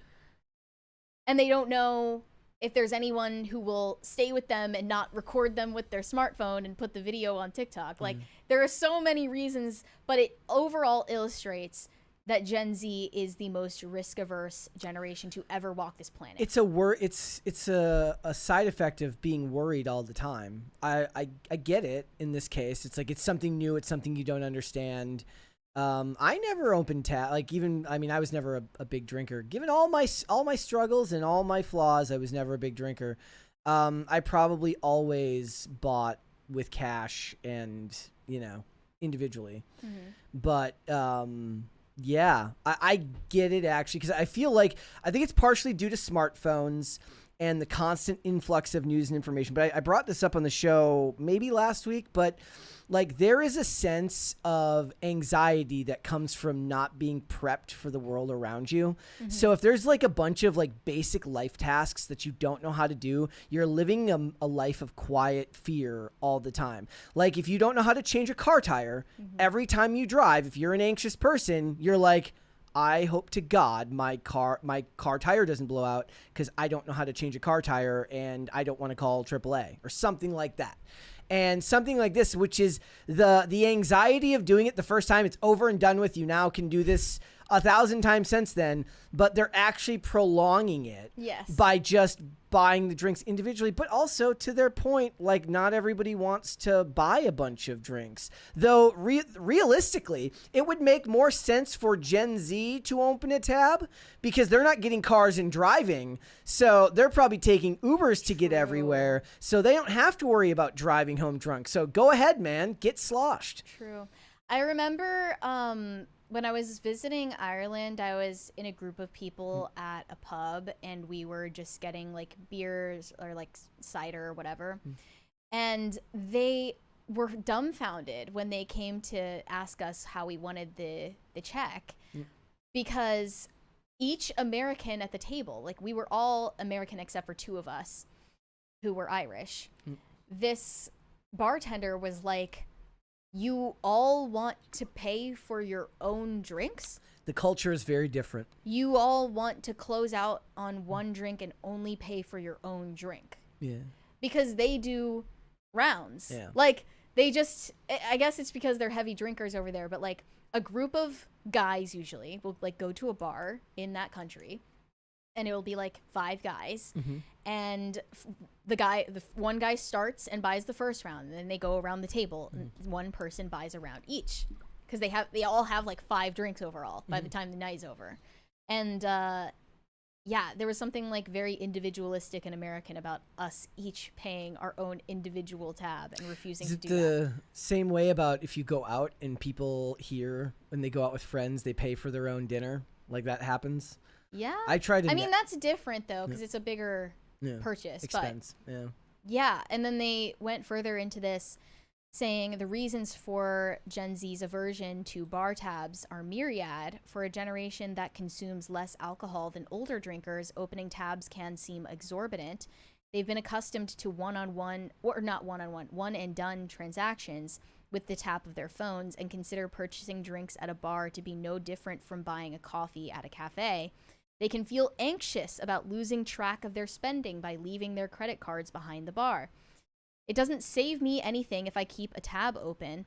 I'll swipe my card again. It's an extra 10 seconds. It increases anxiety in me when I leave a tab open. If we want to move somewhere else, it's a lot harder to close out and then leave. So they want to always be jumping from place to place, and they don't know where they want to sit. Do you know how this is something that actually I think about a lot in life, which is that in a culture raised on movies and television, these are the things that you never see done in movies and television. You never see the inane, boring parts of life that actually matter and take up time. Yeah. So maybe if a new TV show comes out that people like and it shows you somebody opening a tab and they make a scene out of them having to close the tab in some type of interesting way that connects to the story. Like, I think about that all the time. I think about all the things that we do in our lives that are not considered interesting enough to really make into part of the movie or the television show, because that's the stuff that I spend most of my life worrying about. Well, I mean, ideally, you wouldn't learn about that type of routine task from a movie. You would learn about it through experience. Yes. I don't remember exactly when, but I'm sure there was a moment when I actually asked somebody, what does it mean when they say, do you want to open a tab? Like, I literally had to ask somebody what that meant. Yeah. Because I didn't know what I was agreeing to. You're like, is this some type of contract? Like, what is this going to be? And I realized, like, I am one of those Zoomers who feels like I can't stay in one place for too long, or I feel anxious about them having my credit card information or something. It was also different in previous generations because they carried cash. And another problem is the cash, because Gen Z is broke. And millennials have more disposable income to spend on their craft beer obsession, which was brought in. And their burger this from tweet. Thistle and Thorn. What if the real reason Gen Z doesn't drink is because they saw how millennials' craft beer obsession turned them all into soft, soy-gutted, fat Redditors, and they don't want that for themselves, so they avoid beer like the plague? They don't have to worry about that because they're all smoking vapes and taking Adderall, so they're not going to gain the weight. Don't worry. Don't worry. And there was a response from a Zoomer saying the reason Gen Z doesn't drink is because it's way too expensive and there's no one to drink with. Signed, an actual Gen Zer. So, first of all, because they simply don't have the disposable income to go out drinking frequently, if ever. And second of all, because they have very small, possibly non-existent social circles. And even if they have a friend group of people their age, those people they know in real life are not drinkers themselves. Yeah. So, none of them want to let their guard down. That's None another of them want big to part be of it. recorded in a vulnerable moment. The entire point of drinking in a group of people is that everyone knows they're letting their guard down, and it's a sign of trust. It's absolutely part of the social contract between people to understand that we're going, what you share with your friends, how you behave in private circles is supposed to be a sign of how close you are as a group. Right. And on top of that, like I said, the up and down from the weed pen and the Adderall isn't helping their anxiety. There's a whole lot of reasons why this stuff has kind of disappeared. And I do think that this is misinterpreted by newer generations who think that because Gen Z isn't drinking, that they're somehow healthier. They're more anxious. They're more nihilistic. They're far worse off in a lot of ways than millennials were, who got to live through a period of early adulthood without smartphones. Yeah, I don't sit around saying that, like, Gen Z is completely doomed, because Gen Z is also the most polarized generation, and there are subcultures within Gen Z that are revolting against the trends. For instance, the uptick in church attendance among Gen Z is a reason for hope.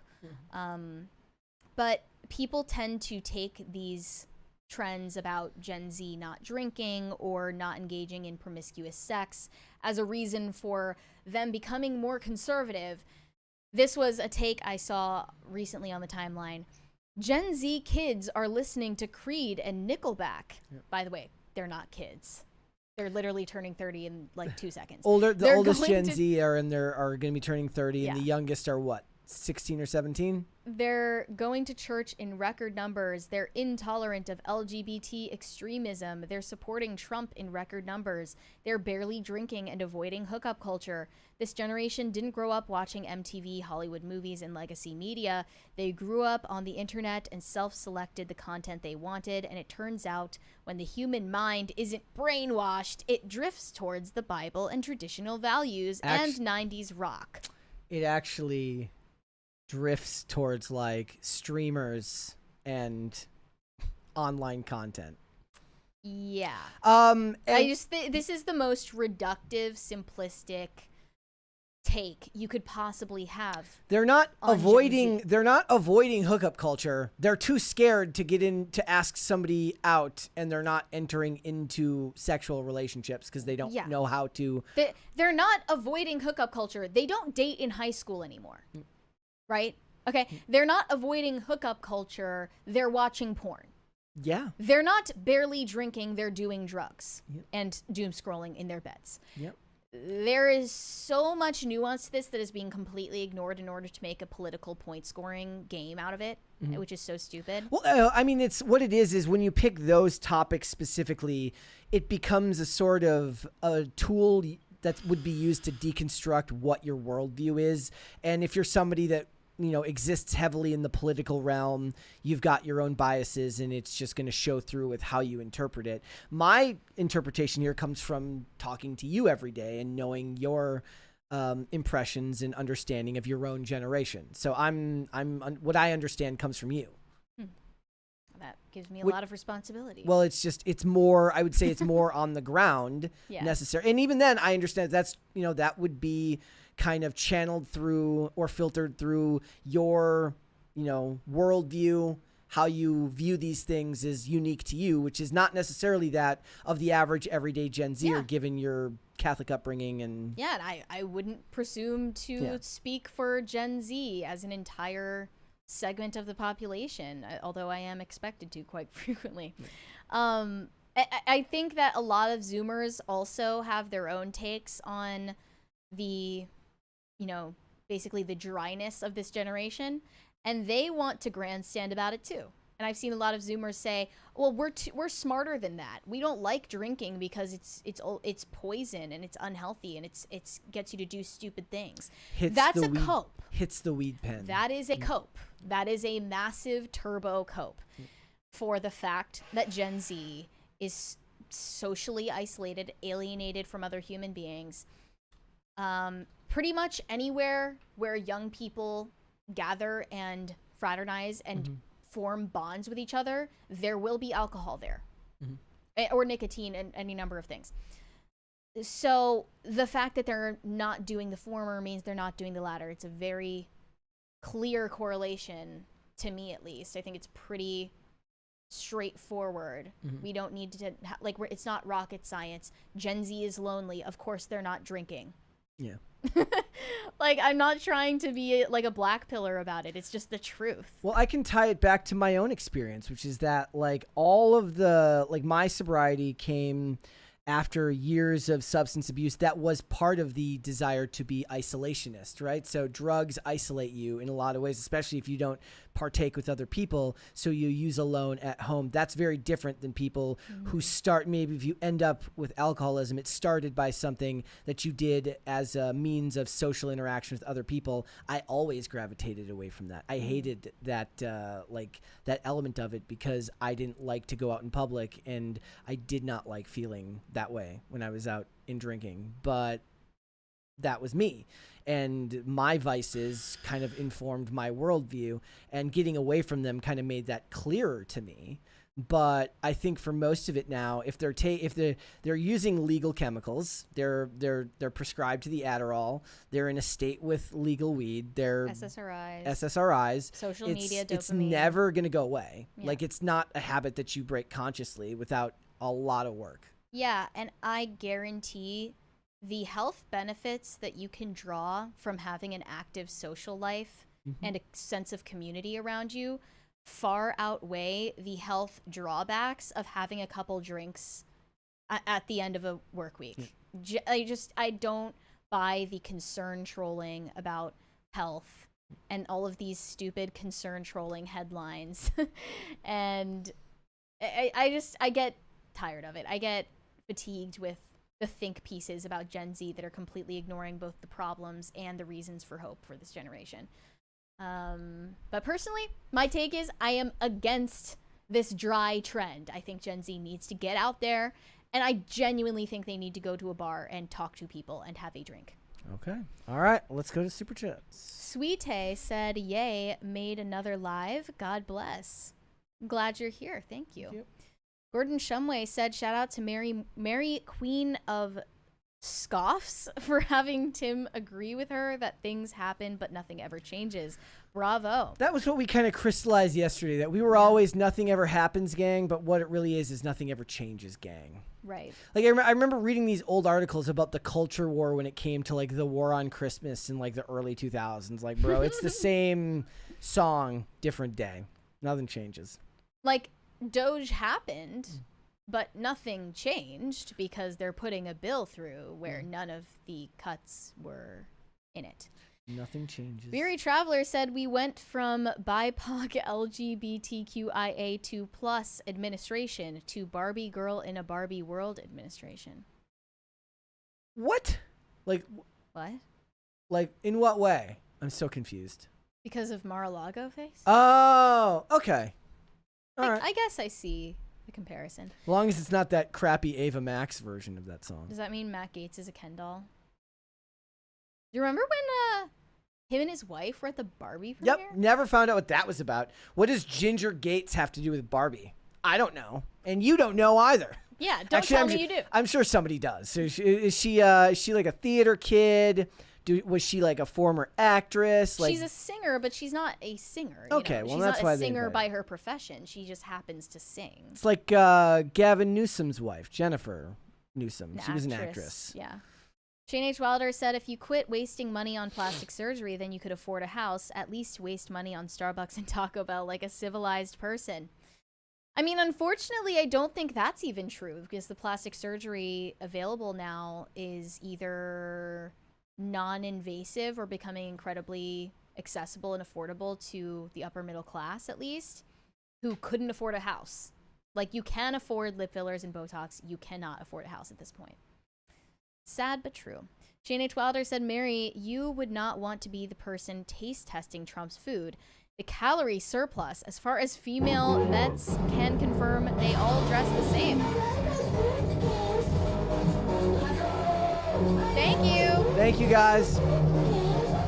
Yeah, that's Go. right. If I were the Secret Service taste tester, I would get fat. For sure. Weary Traveler said dicks out for Mocha. Once Again. again. By the way, Olivia told me last night that she laughed out loud so hard when she read that yesterday. So, you know, thank you. Brightened someone's day. It brightened her day, and that helps a lot when things aren't necessarily going well. So thank you guys so much for that. Yurishima Otaru said my pants are zipped in protest against Mocha. That's rude. Well, I don't want to encourage anyone to unzip their pants either. Yeah, this is a conundrum. So I don't know what to say. Let's do one crisis party only Okay. so far today, guys. What's up with that? Shane H. Wilder said, Brett, please work baboon anus lips on IRL tonight. I mean, I don't know how that's gonna happen. I could probably get away with it. I don't think you could. Yeah. I mean, I'm a swearer, so I try to avoid it on IRL. You avoid swearing? Swearing, yeah. Well, I do. said anus. I didn't say ass. That's true. You use the intellectual term, the scientific term. Yeah. All right, let's hold off on the rest and let's come back. Let's move on.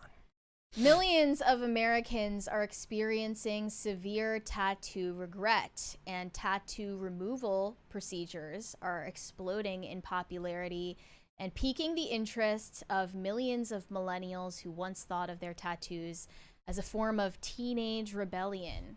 The culture has changed, and that's not cool anymore. Tattoos are not fashionable anymore. They're definitively fallen out of style.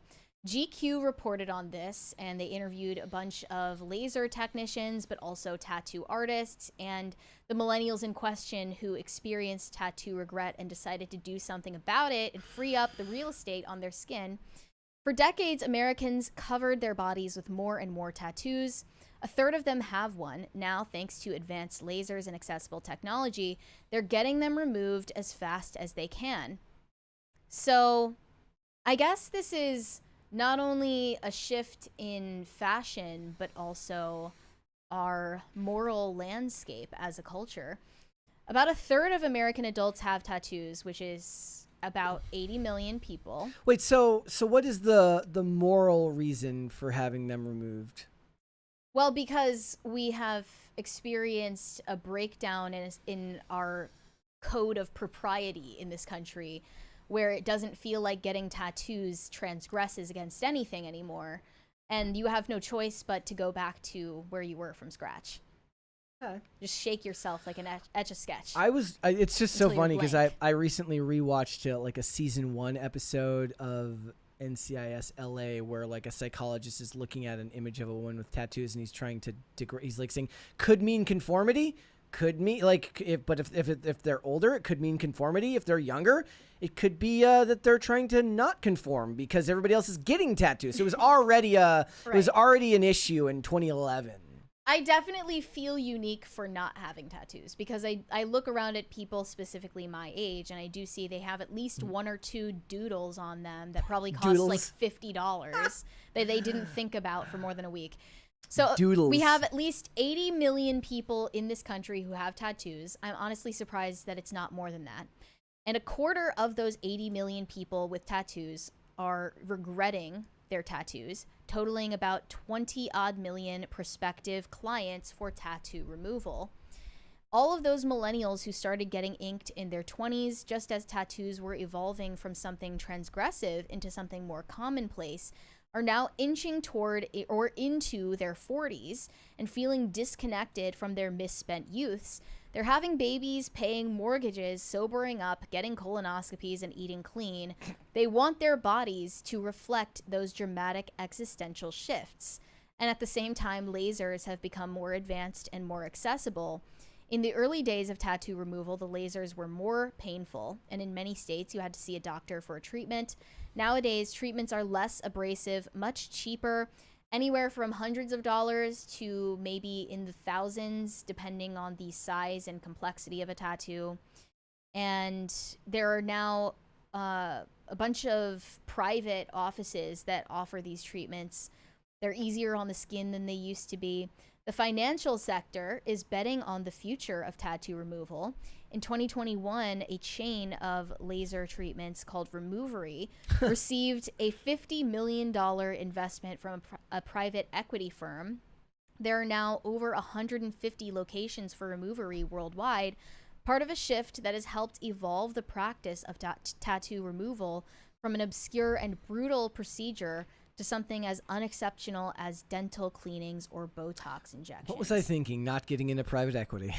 Right?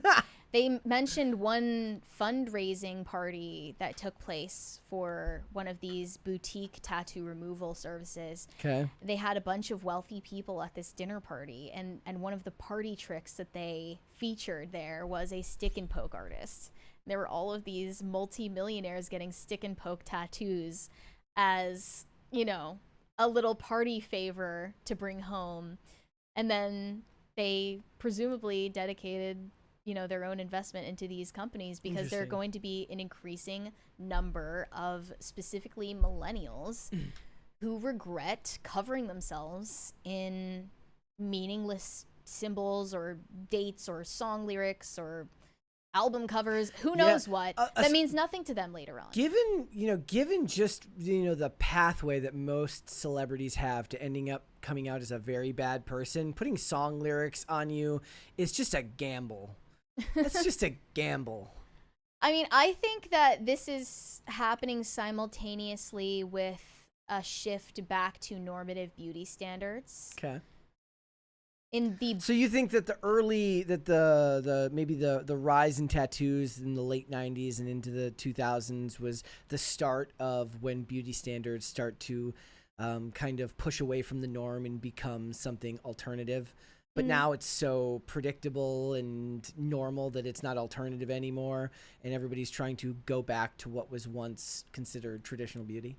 Definitely. I don't think that they're removing tattoos to be transgressive because it's unique not to have them. I think they genuinely just Regret getting them. Yeah, they genuinely regret getting them, and they genuinely don't find it attractive or interesting anymore. One of the tweets about this said, if we're serious about making America beautiful and healthy again, we need to further develop and encourage tattoo removal technology to help people reverse the unfortunate decisions they are now unhappy with. Wait, is this umbrellaed into Maha? It is now being umbrellaed into Maha because Along there with are... the Skittles with arsenic or whatever it was. Titanium dioxide. I'm not sure. I would have looked into it more if I had tattoos, but I did see some people talking about the health risks of getting tattoos because, of course, you are putting this ink into your body forever. And it doesn't just stay where you put it. It does migrate into your bloodstream. And it can lead to complications down the line, including higher risk for certain cancers. So I guess that does kind of fall under the Maha movement umbrella. Okay. And it certainly would be a key factor in making America beautiful again, because I've seen some tattoos you could say are less offensive than others, but most of them that I see, they're kind of awful. Like, I don't even know if I look at the tattoos anymore. I just see a mess. Like, I don't think I look at any of that. If I were someone who had tattoos, I would maybe try to assess them one by one. But when I see someone with tattoos, I don't look at any of them. I couldn't walk away and, like, tell you what they were. Yeah. Like, for instance, I forgot one time that Phil had tattoos. I was just like, yeah, he has them. I have no idea what they are or what they signify. I now know that he has an Apple logo on his leg or something because he likes Apple, and those are kind of the reasons why people get tattoos. And I also found a list of celebrities who have removed their tattoos. More recently, Pete Davidson. He's undergoing extensive laser tattoo removal. He's hoping to get rid of all of them. There was also MGK blacking out a lot of the tattoos that he's gotten over the years. They also listed Mark Wahlberg. He removed several tattoos, including a portrait of Bob Marley. Megan Fox removed a tattoo of Marilyn Monroe off of her arm during her rebellious teenage years.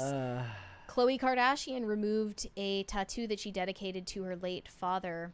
Angelina Jolie removed a tattoo of Billy Bob Thornton's name from her arm after her divorce. And Heidi Klum removed her ex-husband's seal name from her forearm.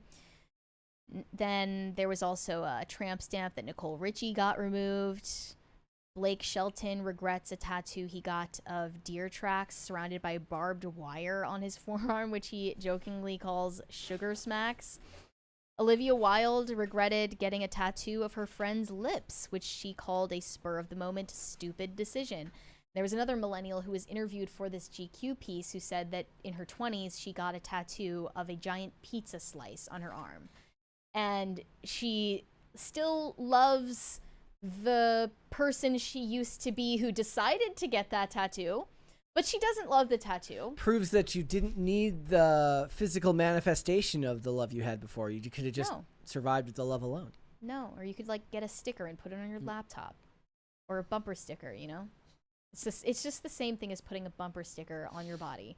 And now they have no permanence. You would think the entire point of getting a tattoo is its permanence, but now that is no longer the case. We have a 20 Rumble rant from the Quiet Part Pod. It says, removal should be painful. It should make you think twice about getting a tattoo that you don't want.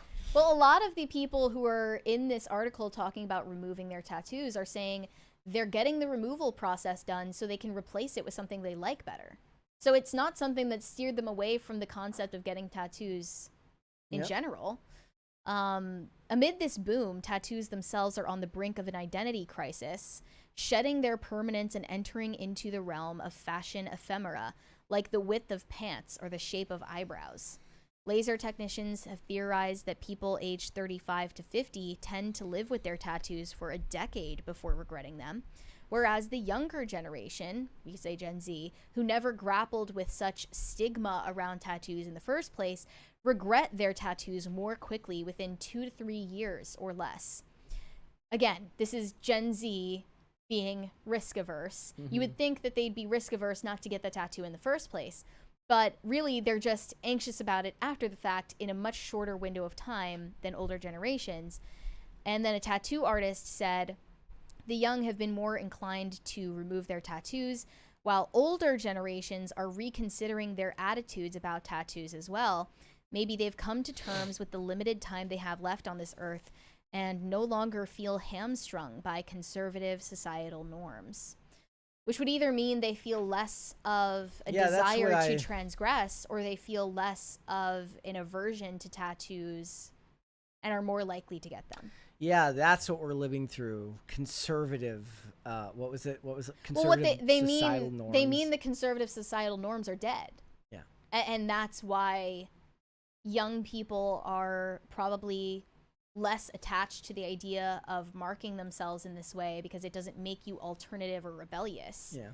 And the older people, the mostly Gen Xers who got tattoos when they were younger, are living lives that are totally disconnected from what they were when they got those tattoos. And it communicates something about their past, not their present. And it feels like a totally different person chose that for them. I mean, it might speak to their personality type. If they get the tattoo, they accept the finality of it, and they can then look at that tattoo and recognize that what they're looking at is the visual manifestation of something that feels like a past life to them. Depending on how deeply you want to think about it, that probably rings true with plenty of them. Yeah, for many. That's what I assume would be for most, that the permanence doesn't bother them, hence the reason why they've gotten so many. But that just means that more people should maybe be more introspective about who they are before they consider doing it. Have you considered anything as a tattoo idea? Mm-mm. Why did it never appeal to you? I just didn't care. Yeah, like nothing felt like something I needed to be like that permanent about for something like that. But I don't put stickers on laptops or on cars, so It's definitely the same personality type. I'm very plain. That's me. I have considered a couple of tattoo ideas, but never in recent years. Yeah. I considered getting this miraculous metal symbol where it would fall if I were wearing a necklace, but I just wear the necklace. Yeah. And I think I also considered perhaps like a crown of thorns tattoo, but never followed through on that because I grew up a little and I didn't have parents, thankfully, who would sign off on such a stupid decision. I do see tattoos are due for, I suppose, falling out of fashion because it's been ubiquitous for long enough. It'll be cyclical. It'll Right. come back again later. Maybe, or by then people will just be adding bionic limbs to You'll their have bodies. like Neuralink will have like tattoos that go on like a mirage on your skin. Right. Like a hologram. When people are looking at you through their Google lenses, they'll just see the tattoos you chose for that week. And that's why people are talking about the newest fashion trend is digital clothing. What? Yeah, because there are so many young people who wear outfits just to take pictures and post them. They want to avoid the climate impact of buying clothes just to throw them away after taking a photo.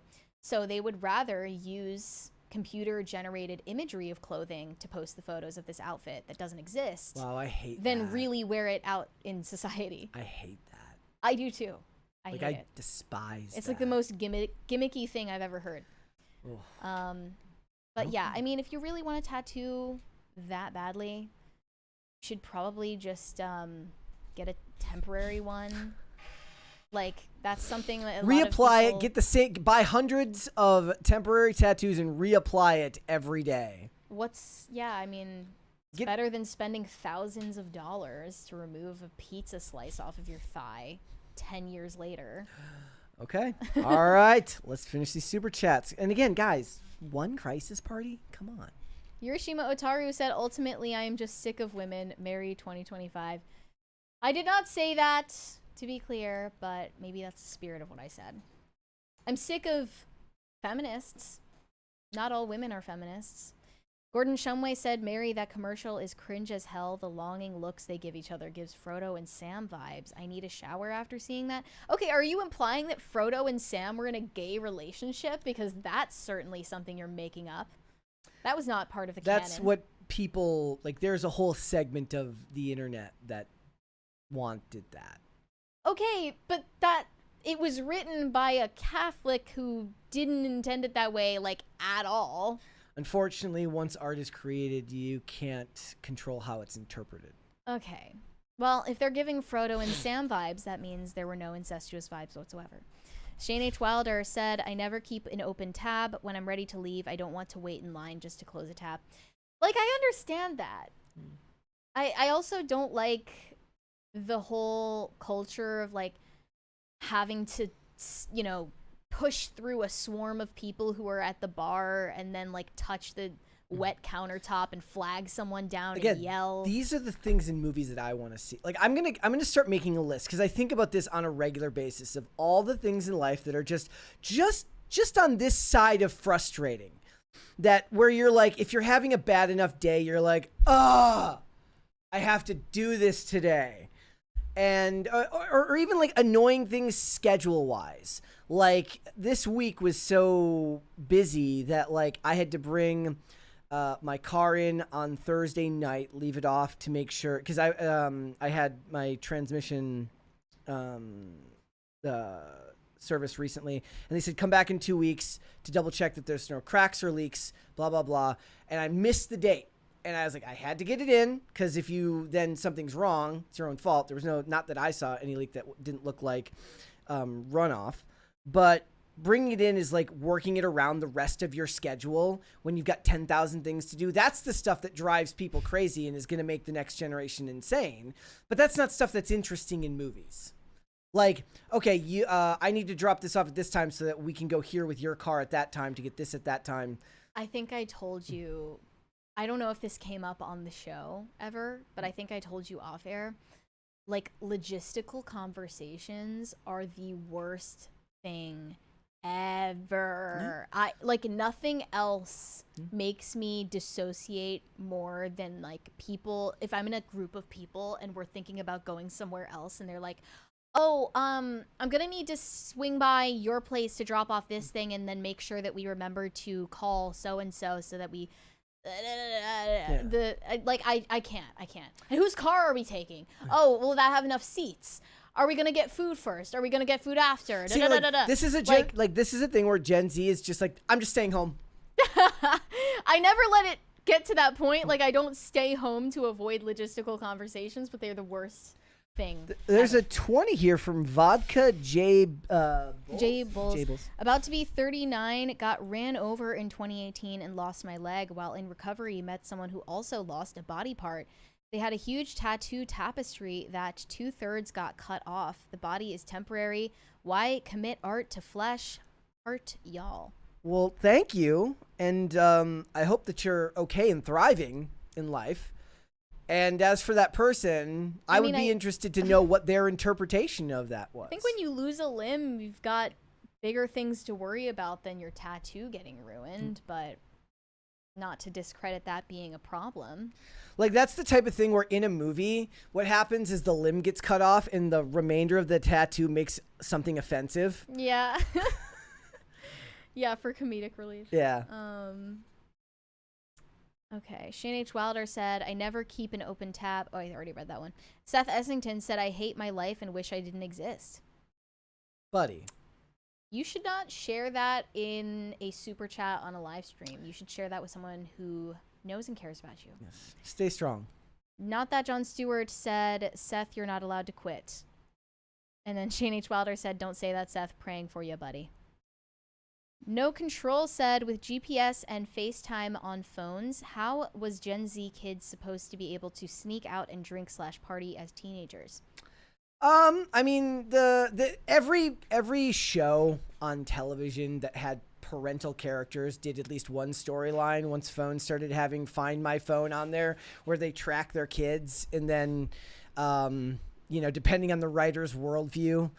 What was it? Madam Secretary had one where they accidentally got information on, like, one of their daughters stuff. Like they were getting all like her text messages from between her and the guy.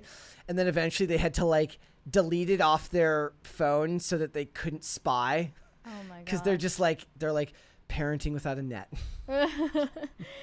Maybe a mom. Because at some point, like they tell her Holly Bailey and putting air tags in your kid's car. Yeah, like at some point, well, you don't have to because if it's on a family phone plan, they can track the phone on. True. But the point is like they're like at some point they tell her something that they don't. There's no way they could know unless they were reading her texts, and she gets really offended and violated by them like reading into it. I mean, I'm of a split mind on that because I don't know how much privacy kids should be entitled to.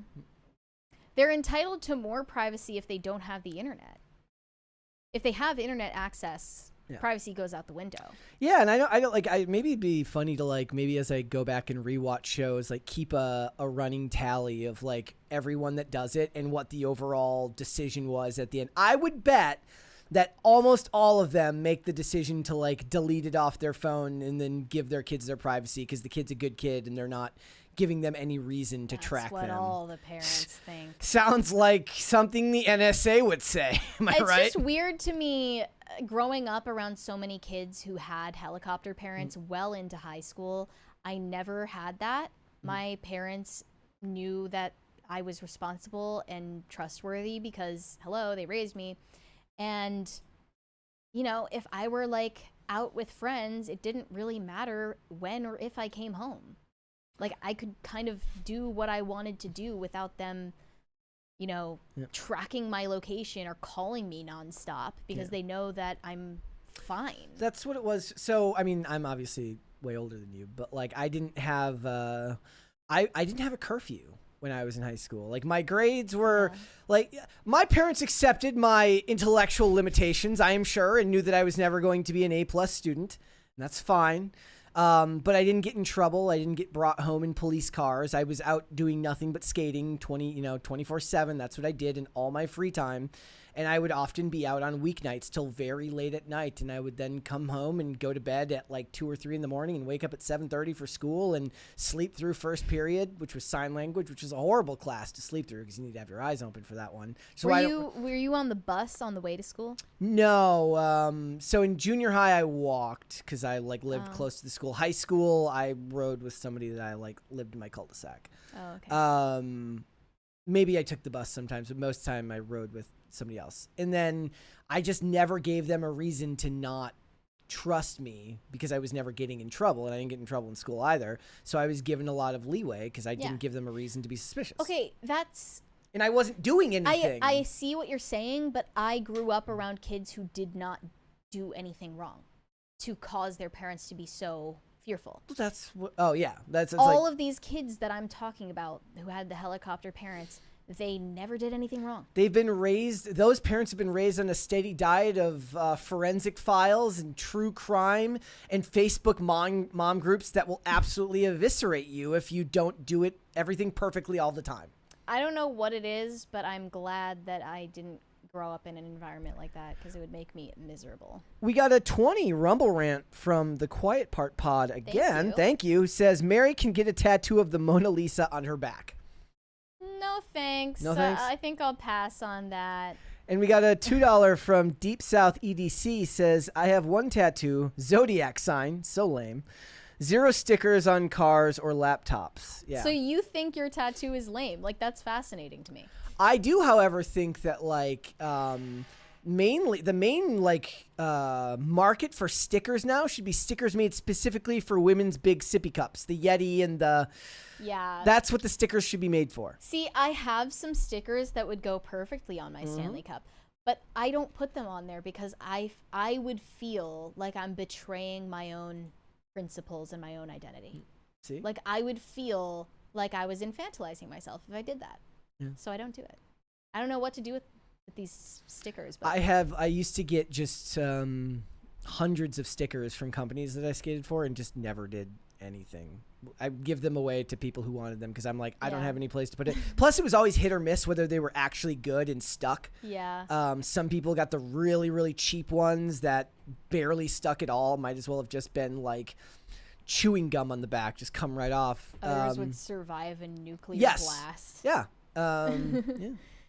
Red Snow said, made tacos on the wrong day. Am I going to jail? No. Any day is taco day. You're allowed to have tacos any day of the week. We went to a different taco place this past Tuesday. We decided to venture out and try a different one than the one we normally go to.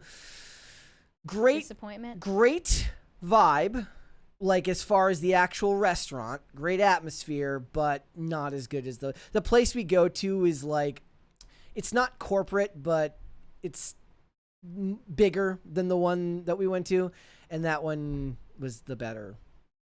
Yeah. Like it when they give you like the double wrapped tortilla so that you can use the second tortilla to make another taco. Right. Which I always bring home. Right. Hiroshima Otaru said, I didn't realize something happened to Mocha. I just got back to watching today. Yeah, Mocha's going through it right now. Prayers up for Mocha. We love her a lot, and so the thing is she had some imaging done yesterday, and they found a mass in her stomach, and they have to go back in a month to see whether it's benign or whether it's malignant, and we'll know more then. But until then, keep Mocha in your prayers. Jewish AF of Christendom said, just got finger tattoos at 36. I love ink.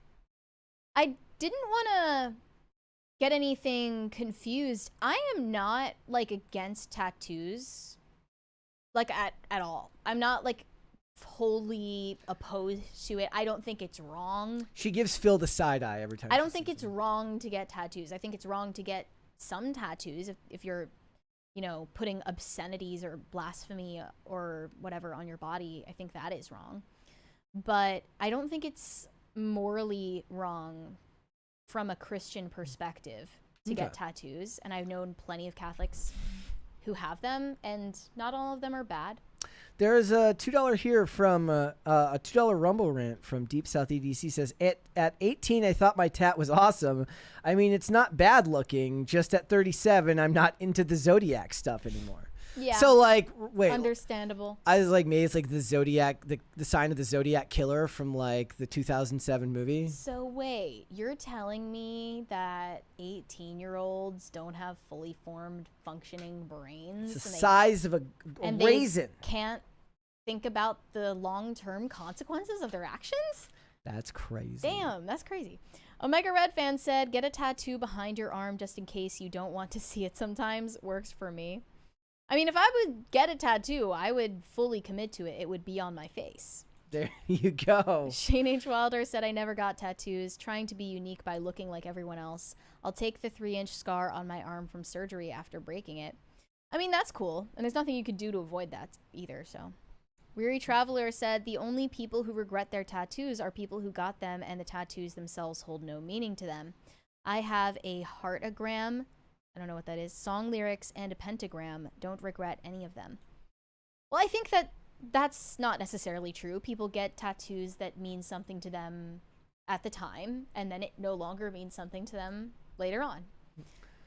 I keck, therefore I meme said, Zeriatric here. Is this the new term for elder Zoomers? That's amazing. I just looked at people in my life who drank heavily and gambled as a kid and knew I didn't want that. We just like to have options, IMO. I mean, drinking heavily is different than just drinking in general. Yes. I don't think anyone should be drinking daily, drinking alone. I don't even drink weekly. It's not like I'm pro drinking in all circumstances. I think that it's just something that happens to go along with having a healthy social life most of the time. I've still never met anybody who has the like the really nice crystal bottle of dark liquor in their, like in the house where they come home and they get they pour the drink. I've never met anybody that actually had that. It's going to be a thing of the past. Gordon Shumway said, Mary, I'm not talking about the Lord of the Rings books. I'm talking about the movie where Sam gives Frodo a very gay G-H-E-Y look. When he sees him after he wakes up, it's effing cringe. I don't think I've watched the Lord of the Rings movies all the way through, so I don't remember the scene you're talking about, but I'll have to consult a fan. Weary Traveler said, I was also in resource class, Brett. Don't feel bad. Like I said, I'm not. Nobody's coming to me for intelligent takes on anything. But I did have a class for. They had classes for people who had hearing problems, like who were deaf or hard of hearing. So I did have to do a class like that. What did they teach you? It wasn't. It was more. It was like half the class was about like ways to deal with those types of problems, and the other half was like you could do work on other class stuff. Other like study hall. Yeah, basically. Yeah, and that was like for one semester. Pop Culture Junkie said the nearest thing I have to a tattoo is a vanity plate on my car with the massive dynamic logo on it from the Fringe series. That is pretty cool. Would you do a vanity plate, Brett? No. You're anti that? I'm anti me ever doing that. Like, because I'm just never going to spend the money. It's not that expensive. And I'm not though. going to commit to it. It's like $50 like, or something. Again, there's nothing in my... Think about what, like, a thing that I like enough on this show that I would... Like, what's a, like, person of interest? No, I'm not getting a... Have you ever thought of, like, a possibility for a vanity plate? No. No, I have not. You could just say Dasovic. That would be in the character limit. That's the worst thing. And then everyone who sees it is just going to mispronounce it anyway. Yeah, it's not gonna. What is that? Dasovic? Olivia's really looking forward to having a last name that she can't pronounce, that nobody can pronounce. I mean, that's like a bit of a flex because you get to correct people. Yep. Alice said, I have a tattoo of Sasuke and Sakura's symbols from Naruto. LOL. I got it 10 years ago when I was 19. I hate tattoos now, but I still like them at least. I mean, that's the best possible outcome. Druish AF of Christendom said, mine say Deus Volt across both hands. God wills it. Yeah, that's not the worst I've ever heard of. I've seen a guy who has Hail Mary on his fingers. There you go. Red Snow. Maybe he was copying the Tupac song. Maybe. Red Snow said Mary should get a face tat of her face on her face. I wouldn't be the first one to do it. Has that been done? I'm sure it has. Could you get like your face tattooed in reverse on your face where you flipped the image and you have your other side on that side? That would be horrifying. Yeah. Yeah, no thanks. Shane H. Wilder said, my parents trusted me. The most they did was the occasional call. Hey, mom's cooking food. You want her to make you a plate or are you going to stay out? That's the extent of it. And you also didn't have the ability to do anything other than like call like your kids' friends' parents. Yeah. And you had to trust your kids' friends' parents, which isn't true anymore either. I also had a job at that time when I was in high school, so I was working, and then also spending the rest of my time skating and getting to the homework when I could. Mainly like frantically doing it at the last minute in a moment of utter terror. Same. Yeah. Yeah. Stuff. I was like the worst procrastinator through high school and college. I wrote every essay the night before and I got A's. So suck on that. I honestly thought that I had cured myself of that. But like as we've been doing this workbook. Thank you. It's just been. It's back to your old ways. It's back to my old ways. Urashima Otaru said, crystal you pour spirits or wine in is a decanter. That's the word for it, a decanter. See, but here's the thing. People who know the word decanter are like the person who knows the difference between a chalet and a chateau. Like, that's just a type of person I'm never going to be. High Voltage 75 said, it's National Donut Day. What's your favorite kind of donut? I like old-fashioned. What do you say, Brett? Double chocolate. Mine might be the same. Yeah. Yeah. Or if not that, like some type of really unhealthy birthday cake donut. I mean, the old-fashioned at Dunkin' Donuts with a cup of coffee and you dip it in the cup of coffee. Yep. Impeccable. Yep. Boston cream, also great. I've been weirdly craving just a plain, like, powder jelly donut. I don't eat any donuts with filling of some sort. Oh, well, not by good for you. Like, yeah. Good for you. Good for you, Brett. I share something personal and she makes jokes. This is just Something rude. personal. I don't eat donuts with filling. Look, I'm bearing my soul And they to you ask all. why men don't open up. This is the reason there's a male loneliness epidemic, because you put your cards on the table and evil self-serving women just slap you down. Yep. The Manic Mustache said, late as usual, but apropos of poor decisions, tell me you are Mexican without saying you are Mexican. I have a tattoo of the Virgin of Guadalupe on my back that I got in juvie. Stay toxic, my friends. Are you saying that about yourself? That you have that tattoo? I mean, that's kind of a cool origin story for it. There you go. Are we all caught up? I think that is all of them. I think we are all caught up. Guys, before we go, hit the like button on this video, YouTube and Rumble. Subscribe to the channel if you are new here, please. And share this episode out with your friends. We demand it of you because it is the best way to help this channel grow. Weary Traveler said, evil woman. Seriously, Yeah, bro. that's me. Say less. That's me. Enjoy a donut today and send me validation on Instagram at Mary Archived, or you can go send me hate on X. That is also Mary Archived. And I did mention this on IRL last night because I keep forgetting. I made a TikTok. It's also Mary Archived. I don't know what I want you to send me on TikTok. I haven't decided yet, but I'm trying to see if I can start cooking on there, cooking up some content. Without getting banned. Without getting banned.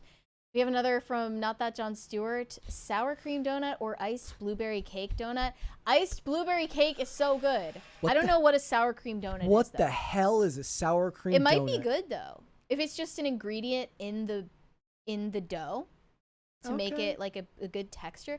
Yurishima Otaru said, Chateau and chalet are French. They don't matter.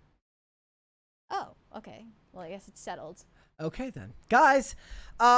Before we go, I also want to remind you that we have I have a review up for Ballerina. It goes up tonight at 8 p.m. Sorry, it's not called Ballerina. It's called From the World of John Wick: Ballerina, and it comes out tonight at 8 p.m. I had a lot of fun with the movie, and I had a lot of fun kind of sharing my thoughts with you all. So I hope you check that out tonight at 8 p.m. And I will be on Timcast IRL, I believe, at 8 p.m. So what you should do is you should watch the video first and then go over to IRL because I'm being self-serving here. If you want to follow me, I am on Instagram and on Twix at Brett Dasovic on both of those platforms. We are here 5 days a week, Monday through Friday, 3 p.m. Eastern Standard Time, which is, of course, noon Pacific, Amazon Music, Apple Podcasts, Pandora, and Spotify. If you would like to listen rather than watch the show, you can rate and review on Apple Podcasts and on Spotify, which also helps out the channel a ton over there. So thank you guys so much for that. And if you want to follow us on social media, we are on Twix at popculture_show, Facebook at popculturecrisis, Instagram at popculturecrisisPod. Mary, there's a couple more there. No Control said Krispy Kreme or go F yourself. I do. I'm old enough to remember like when my neighborhood got the first Krispy Kreme in like Minnesota. Like it was by the Target that I used to work at in East St. Paul. But don't they only sell glazed? I mean, that's all I've ever gotten from there. I don't know if they sell other kinds. We don't have one around here. I remember when we got Krispy Kreme for the first time and when we got Sonic for the first time. And both times there were lines out the door. And even back then I was like, what are y'all's priorities? Sonic overrated. Like, I mean, just I'll say it. anything food that is going to require me to sit for 2 hours is just a non-starter. Not That John Stewart said the dough is fried and then iced. I mean, yeah. That's how it works. Shane H. Wilder said, what? No bear claws? Indifference. Wait, what? Indifference on TikTok? Send me this on Instagram, send me this on X. Oh, yeah. You can be send indifferent to me. Your indifference on TikTok. Wait, what is a bear claw? Is that a type of donut? It's a type of donut. I want to see this. Oh, that looks really good. I've never had one or seen one in my life, but there you I go. would try it for sure. Okay, I think we're all caught up now. All right. No, we're not. Nope. No, we're not. Not That John Stewart said Krispy Kreme sells a variety like any donut shop. Fact checked by Real American Patriots. Yurishima Otaru said no, glaze is just wait, what does it say? It's just Krispy Kreme's signature donut. Yep. All right. Well, with that riveting end to the show, ladies and gentlemen, we will be back with another episode on Monday. We will see y'all then. Bye, everybody. Bye.